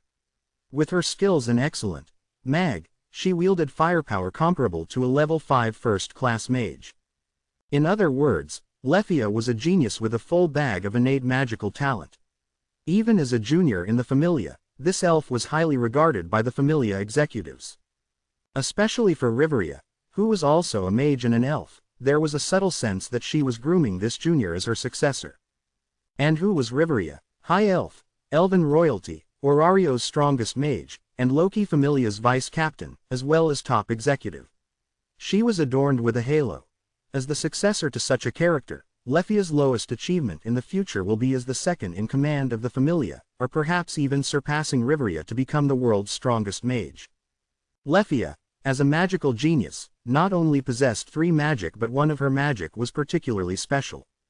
She could cast any magic of the elf race, a magic known as the elf ring. As long as she fully understood the magic's effects and chant, she could cast any elven magic. Now, Loki was saying that Riesel's magic was somewhat similar to Lefia's elf ring. Didn't that mean this rookie in front of them, like Lefia, could cast anyone's magic as long as he fully understood its effects and chant? This is truly surprising. Gareth couldn't help but exclaim. Yeah, Riveria also marveled. I didn't expect another mage like Lefia. Mage, him. Loki raised an eyebrow. You must be kidding me. This kid, becoming a rearguard and peacefully casting magic from behind. Nah, he can't be a mage in any way. Thinking about Riesel's rapidly growing status, she felt a headache coming on. I think this kid seems to be of the same type as Ice, both being problem children who won't settle down unless they go on a rampage amid the monsters. Loki remarked. Her statement made everyone look at Riesel in a somewhat awkward manner. Same type as Ice, really? The Amazoness twin sisters were whispering to each other. Bet frowned, while Finn tapped the desk with his finger, lost in thought. Meanwhile, Riesel and Ice once again glanced at each other unintentionally. Riesel immediately looked away while Ice remained expressionless with eyes flickering with a subtle light. Like me, Ice recalled the strange resemblance in his eyes earlier, reminiscent of her own reflection in the mirror. Inside the room, an eerie and unfathomable mystery-filled silence emerged for no apparent reason. Clap. Asterisk. Okay. Stop overthinking it. Loki clapped her hands, redirecting everyone's attention. Let's focus on solving this kid's problem. Who's gonna teach him magic? As soon as the question was thrown out, two people immediately declared their exit. Don't count on me. Bet's voice was cold. I have no interest in teaching a small fry like him. After saying that, as if touched by something painful, he didn't linger any longer and left the room directly. No one said anything as they watched this scene unfold. Clearly, they thought Bet was better off leaving, and they let him go without a fuss. I can't do it either. The second person to announce their exit was the lively and cheerful Tiona. However, her reason was different from Bet's. I don't have magic. Even if you ask me to teach him, what can I teach? Tiona looked dejected, her face filled with resentment. Magic was such a power. It could awaken from the start or never find the right trigger, leaving someone unable to use it their entire life. She was clearly in the latter category, so even though she was a level 5 first-class adventurer, she still couldn't use any magic, sticking to pure close combat. So, Finn, Riveria, Gareth, and Tion will teach. Loki confirmed. I'll pass. Finn thought carefully and shook his head regretfully. My magic has too many obvious side effects. It's not suitable for a beginner adventurer to learn. He's better off not learning my magic. If Captain says so, I'll pass too. Tion immediately followed Finn's lead. My magic doesn't have much power. It's better to let Riveria teach him. Right, let this stubborn elf be his teacher. Gareth laughed. Anyway, she's like a mom who likes to meddle with her kids. Let her handle his magic training. Who's a mom? Riveria glared at Gareth but didn't reject the proposal. If she could add a powerful rearguard mage to the Familia, she wouldn't refuse, especially considering that Riesel seemed to be a genius rookie with even fewer restrictions than Lefia. Lefia's elf ring was limited to the elf race, allowing her to learn and use elven magic. Riesel's magic, on the other hand, based on Loki's on-the-spot inquiry, was undoubtedly not restricted by race. With various races present, including elves, Palams, dwarves, Amazonesses, and beastmen, Riesel, if able to learn the magic of everyone present, would practically be able to learn all the magic in the world. This potential, this innate skill, surpassed even Lefia's. In this way, it was only natural for her not to ignore such a potential. As the strongest mage in Orario known as Nine Hell, if there was a way for him to learn her magic, no one would want to refuse. Just as everyone was thinking that way, Riesel suddenly spoke up. Can I learn magic from Miss Ice? Instead of getting dejected, Riesel gazed at Ice and completely ignored the others. Me. Ice was instantly stunned. Quote. Everyone collectively paused for a moment, then simultaneously furrowed their brows. Including Loki. Kiddo. Loki hesitated, looking like she had something to say. I think you should try someone else. Right. Finn agreed, with a calm face. Ice's magic is a bit unique. Even if your magic can learn and use other people's magic, whether you can successfully learn her magic is really uncertain. The rest also looked at Riesel with strange expressions, then exchanged glances between Riesel and Ice. Only Tiona, with a puzzled expression, spoke up. Isn't that great? Ice's magic is so powerful. If he could learn it, our Familia would have 2 super-powered combatants in the future. You better keep quiet. Tiona's mouth was immediately covered by Tion's hand. Ignoring her sister's struggle, Tion dragged her away out of the room. Let me teach you instead, Riveria said while staring at Riesel solemnly. Ice's magic, to some extent, is dangerous to use. Even if you can learn it, I don't recommend you to use it. Moreover, Ice absolutely wouldn't want to teach it to anyone. Her magic holds a special significance for her. Riveria didn't voice her thought but glanced at Ice. Ice had already lowered her head, making it impossible for anyone to discern her expression. The atmosphere in the room underwent another subtle change. As I thought, is this matter a bit sensitive? Riesel didn't feel surprised by their reactions. As someone familiar with the original work, he naturally understood why everyone reacted the way they did when he expressed his desire to learn Ice's magic. Chiona and Tion seemed fine, they probably weren't aware of the hidden details. But the three top executives and the goddess, as the higher-ups of the Familia, undoubtedly had some understanding of Ice's situation. Despite knowing this, Riesel still brought up the idea. There was no other reason. I've heard about Miss Ice's magic, and I believe it's the most suitable magic for me at this moment. Riesel spoke sincerely and openly, shifting his gaze directly at Ice. Although it may sound abrupt and even presumptuous, it's very important for me. Could you please agree to my request? Riesel hesitated for a moment and added, I really want to become strong quickly. The weight carried by his words was easily felt by everyone present. Want to become strong quickly? Ice muttered, finally moved, and lifted her head. The third gaze exchange between the two of them took place again, while the others fell silent, refraining from saying anything more. Quote. Silence permeated the room. It wasn't until much later that Ice finally spoke up. I'll teach you. After she uttered those words, Riesel immediately bowed his head to her, expressing gratitude. Thank you very much. And so, he gained his first mentor in life. Chapter 19. Ultra Short Chant Magic. Twilight Manor, Courtyard. In this small courtyard, shaped like a circle around the central tower, Riesel stepped out from the manor, carrying a slender sword as his main weapon. Several towers stood side by side, causing the courtyard to be somewhat dimly lit. Despite well-cared-for flowers and plants flourishing around, shadows still lingered. This resulted in a peculiar situation where, even though it was broad daylight, the light in this place wasn't quite sufficient, making one question if it was still nighttime. Fortunately, the courtyard was equipped with small fountains and magic stone lampposts. The soft glow from the magic stone lamps alleviated the inconvenience, at least to some extent. Walking through the courtyard, Riesel made his way to the corner. Swish! Suddenly, the sound of something slicing through the air resonated. It was the sound created by the movement of a sword swinging through the air. Riesel halted his step, turning his gaze towards the source of the sound. In the next moment, he laid eyes on the girl he was supposed to meet here. The doll-like girl with golden hair held a bright silver sword, engaging in training. Her calm expression turned indifferent and her eyes became extremely sharp. With each swing of her sword, she cut through the air sharply, creating flashes of silver light, astonishingly fast. Chopping vertically, slashing horizontally, cutting diagonally, thrusting forward, and making swift slices, a girl, as beautiful as an elf and as mysterious as a goddess, stood on a lush green patch of ground, continuously wielding her beloved sword. It was as if she perceived an unseen enemy right before her, or perhaps feared that she might come to a standstill. She danced alone in an intense swordplay, lost in the rhythm of her own movements.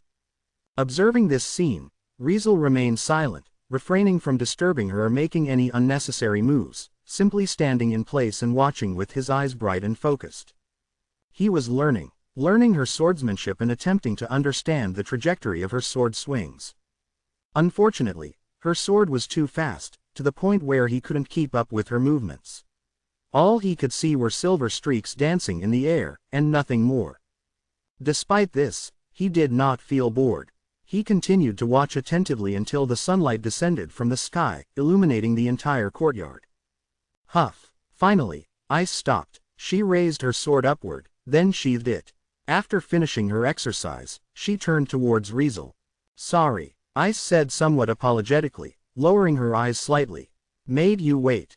No, Riesel shook his head and calmly responded. I should thank you for letting me observe your training. Really? Ice tilted her head, seeming a bit puzzled, and hesitated. Was it helpful for you? Of course. Riesel paused, then nodded. After all, as you can see, like you, I also wield a sword. He raised the weapon in his hand, bringing it into Ice's view. A sword. Ice was somewhat surprised and somewhat astonished. You're really not a mage. At least, I'm not the kind of pure rearguard mage. Riesel responded and thought for a moment. I prefer charging into the enemy directly rather than staying at the back and using magic. After all, that's undoubtedly more exciting. Riesel said the true reason in his mind. Ice then recalled Loki's remarks from yesterday. I think this kid seems to be of the same type as Ice, both being problem children who won't settle down unless they go on a rampage amid the monsters.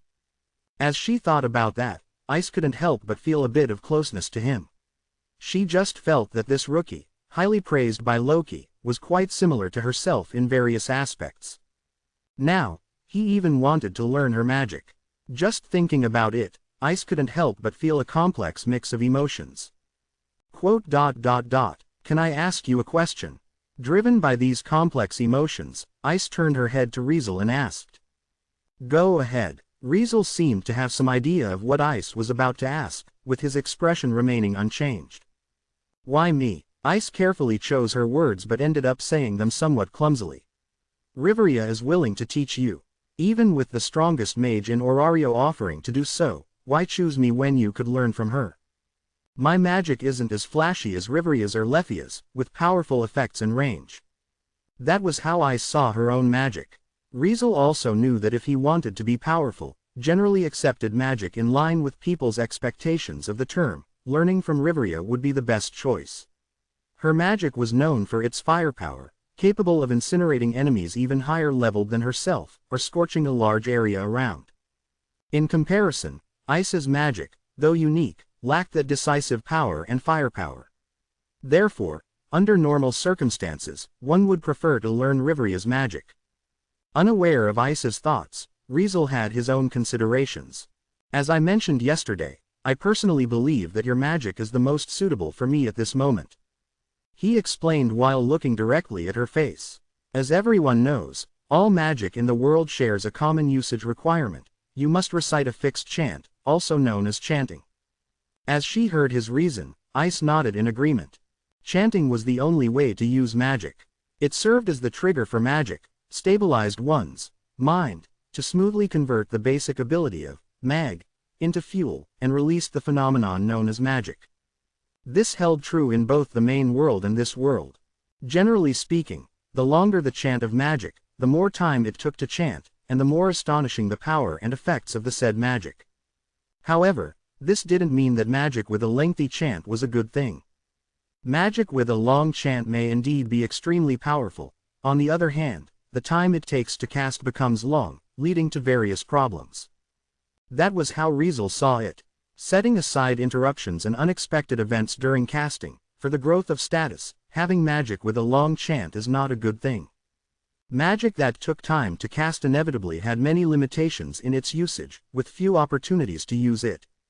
And if there were fewer chances to use magic, the growth of mag became less optimistic.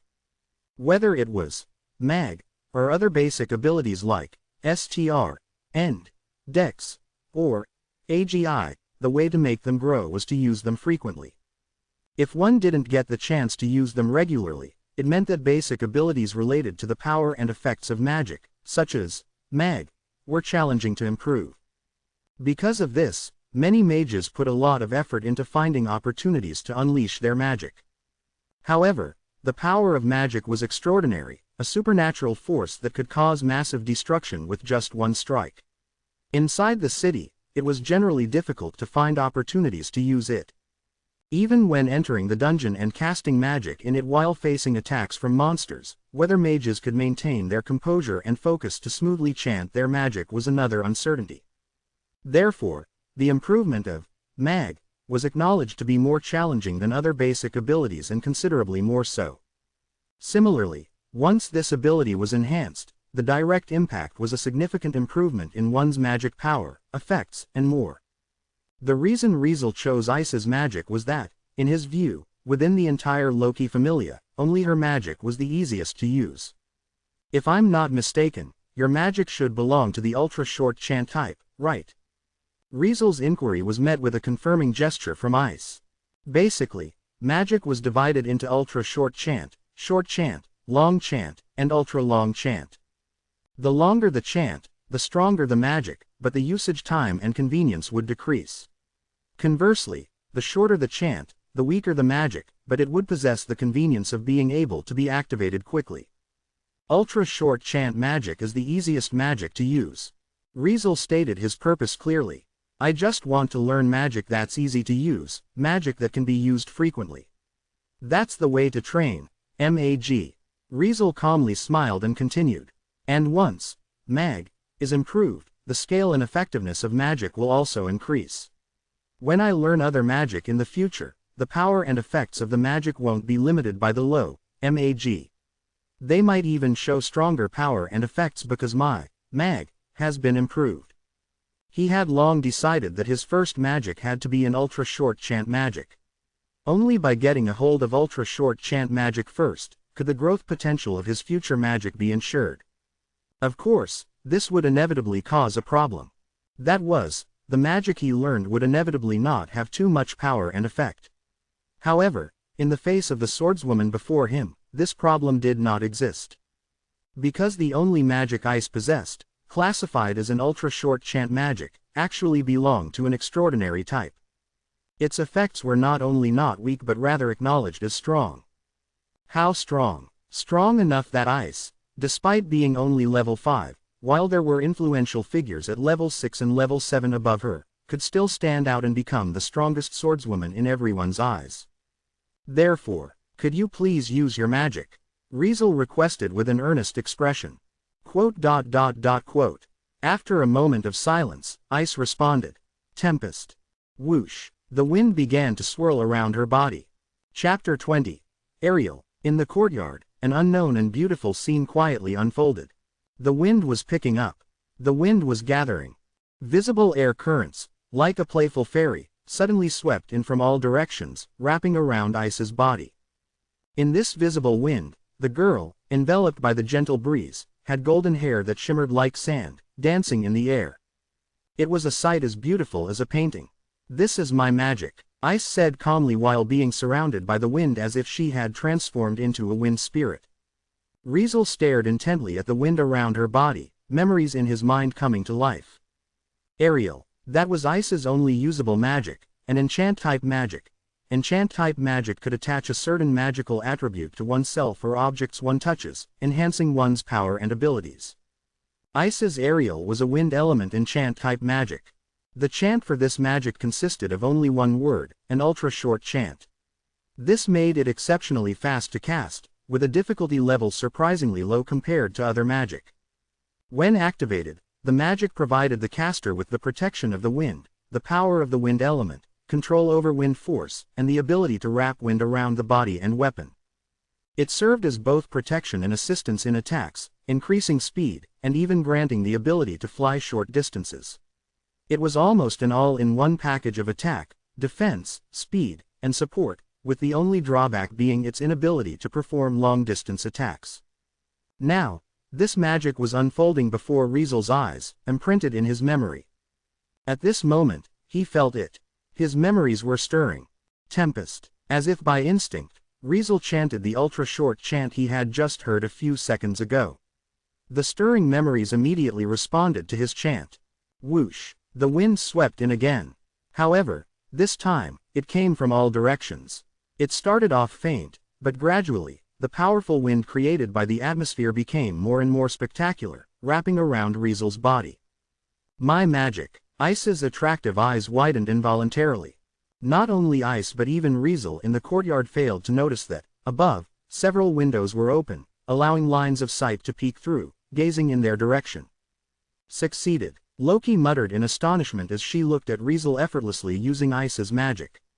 Her expression was quite comical, unsure if she was crying or laughing. That rookie actually pulled off Ice's magic. This is going to be interesting. The Amazonas twins peeked from their room, clearly witnessing everything. TCH. Bet clicked his tongue silently and turned away. Meanwhile, Finn, Riveria, and Gareth gathered in the same room, looking at each other in dismay as they watched a boy and a girl entwined with the wind in the courtyard. It really worked. Finn sighed emotionally. It seems our rookie, in terms of uniqueness, might be the best in the entire familia. Isn't that obvious? Gareth quipped, his muscular arms crossed. If he can learn Ice's magic, could it be that kid isn't an ordinary human like Ice? At his speculation, Riveria remained silent, only staring at Riesel's figure, then at Ice's with her brow slightly furrowed. She knew very well how special Ice's magic was. At first glance, it seemed like just a typical enchant-type magic with nothing extraordinary. Enchant-type magic wasn't even that rare in Aurario. There were probably dozens of adventurers with enchant-type magic, and even in Loki Familia, Ice wasn't the only one with it. But compared to those enchant-type magic, Ice's enchant-type magic had a strong difference. The ultra-short chant was just one of the characteristics of this magic. The true uniqueness of this magic, visible only through use, was something impossible to discern with the naked eye. Riesel Brynhart, Riveria muttered, I wonder if letting him learn Ice's magic is a good or bad thing. Hearing her mutter, both Finn and Gareth remained silent. It wasn't until after a while that Finn broke the silence. Regardless, we have a highly potential genius in our familia, which is a good thing. Finn smiled slightly. Train him well, and he might become another familia's backbone in the future. Yeah, Gareth chuckled, stroking his long beard. I get it now. Loki gathered us all, and introduced that kid to us, not just for us to simply teach him magic, no. She wants us to focus on cultivating him, right? Riveria looked at Finn. What's your plan, Finn? For now, I don't plan to do anything special. Finn bit his thumbnail, thinking for a moment. He joined the Familia just 2 days ago, and he's had the blessing for only 2 days. Now is precisely the time for him to lay the foundation and clarify his own path. If we interfere hastily, it might be counterproductive. Oh, Gareth raised an eyebrow. Are you worried we'll lead him astray? That's right. Riveria agreed with Finn's view. We don't know enough about him, and his combat style hasn't fully developed. If we interfere randomly, he might be influenced by us. Everyone should have their own path, their own development, the one that suits them best. Riesel was still too young in their eyes, and his time for growth was too short. Before he clarified his own development and path, if he was influenced too much by others, he might end up on a path that was completely unsuitable for him. That was not good and must be avoided. Therefore, Finn didn't plan to intervene too early in Riesel's growth stage. Later, I'll go have a chat with Loki and see if she can spill some beans. Finn said with a smile. Judging by her attitude yesterday, there's probably something special about Riesel's body that we don't know about yet. We need to understand it before making any plans. What else is that kid hiding? Gareth muttered with anticipation. What could it be? Damn, it's really intriguing. It could be skills or other magic. Riveria said while looking thoughtful. Either way, Loki's attitude definitely signals something. In just a few words, the 3 top executives of Loki Familia settled on a plan for dealing with Riesel. This also indicated that from this moment on, he officially entered the attention of Familia higher-ups, garnering importance. However, the 3 top executives, as well as those secretly observing, were unaware that they were still underestimating him. What happened next would shatter their perception of him, making them reconsider and truly understand his uniqueness. Ice continued to gaze silently at Riesel, who was surrounded by swirling wind, confirming his current state. Really learned. Ice found it challenging to describe her feelings at this moment. Seeing someone else, like her, using Ariel, didn't bring joy. Instead, it stirred up some bittersweet emotions. After all, this magic held significant meaning for her. Suppressing the emotions about to surge within, Ice's eyes flickered for a moment as she glanced at the sword gripped in Riesel's hand. She hesitated for a moment, then looked directly at his face. Want to give it a try? Ice asked calmly. Observing himself and curious about the changes in his body, Riesel understood her intention upon hearing her question. Draw your sword, Ice said calmly. Let me see what your wind looks like. After saying that, she unsheathed her sword, revealing a bright silver sword. However, she didn't grasp the sword hilt. Instead, she held and raised the scabbard and casually tossed the sword aside. Seeing this, Riesel's eyes flickered. The girl in front of him was the strongest swordswoman in Aurario, a true first-class adventurer. She was powerful. At least, for his present self, she was an object almost impossible to reach. Leaving aside everything else, just the difference in their levels was like heaven and earth, something incomparable. In this world, just one level gap alone represents a huge difference. Moreover, with each level up, the increase in power could be described as a whole evolution. Therefore, In this world, let alone facing a level 5 first-class adventurer, even a level 2 third-class adventurer, Riesel had almost no chance of winning at the moment. But so what? Facing a powerful opponent and being able to throw a challenge at any time was quite exciting, wasn't it? Ba dump, ba dump, ba dump, asterisk. His heartbeat accelerated, and a familiar excitement surged in his heart. Please teach me. As he unsheathed his sword, Riesel wasted no time in assuming a stance, pointing the sharp tip towards Ice's throat. In his eyes, a hint of coldness emerged, completely contradictory to his inner feelings. Ice, who had been acting nonchalantly, seemed to sense something. Her heart tightened while her body subtly tensed up. It felt as if she was being stared at by a ferocious beast, a sensation that gripped her heart. Though not intense or dangerous, it still made her subconsciously tighten her guard.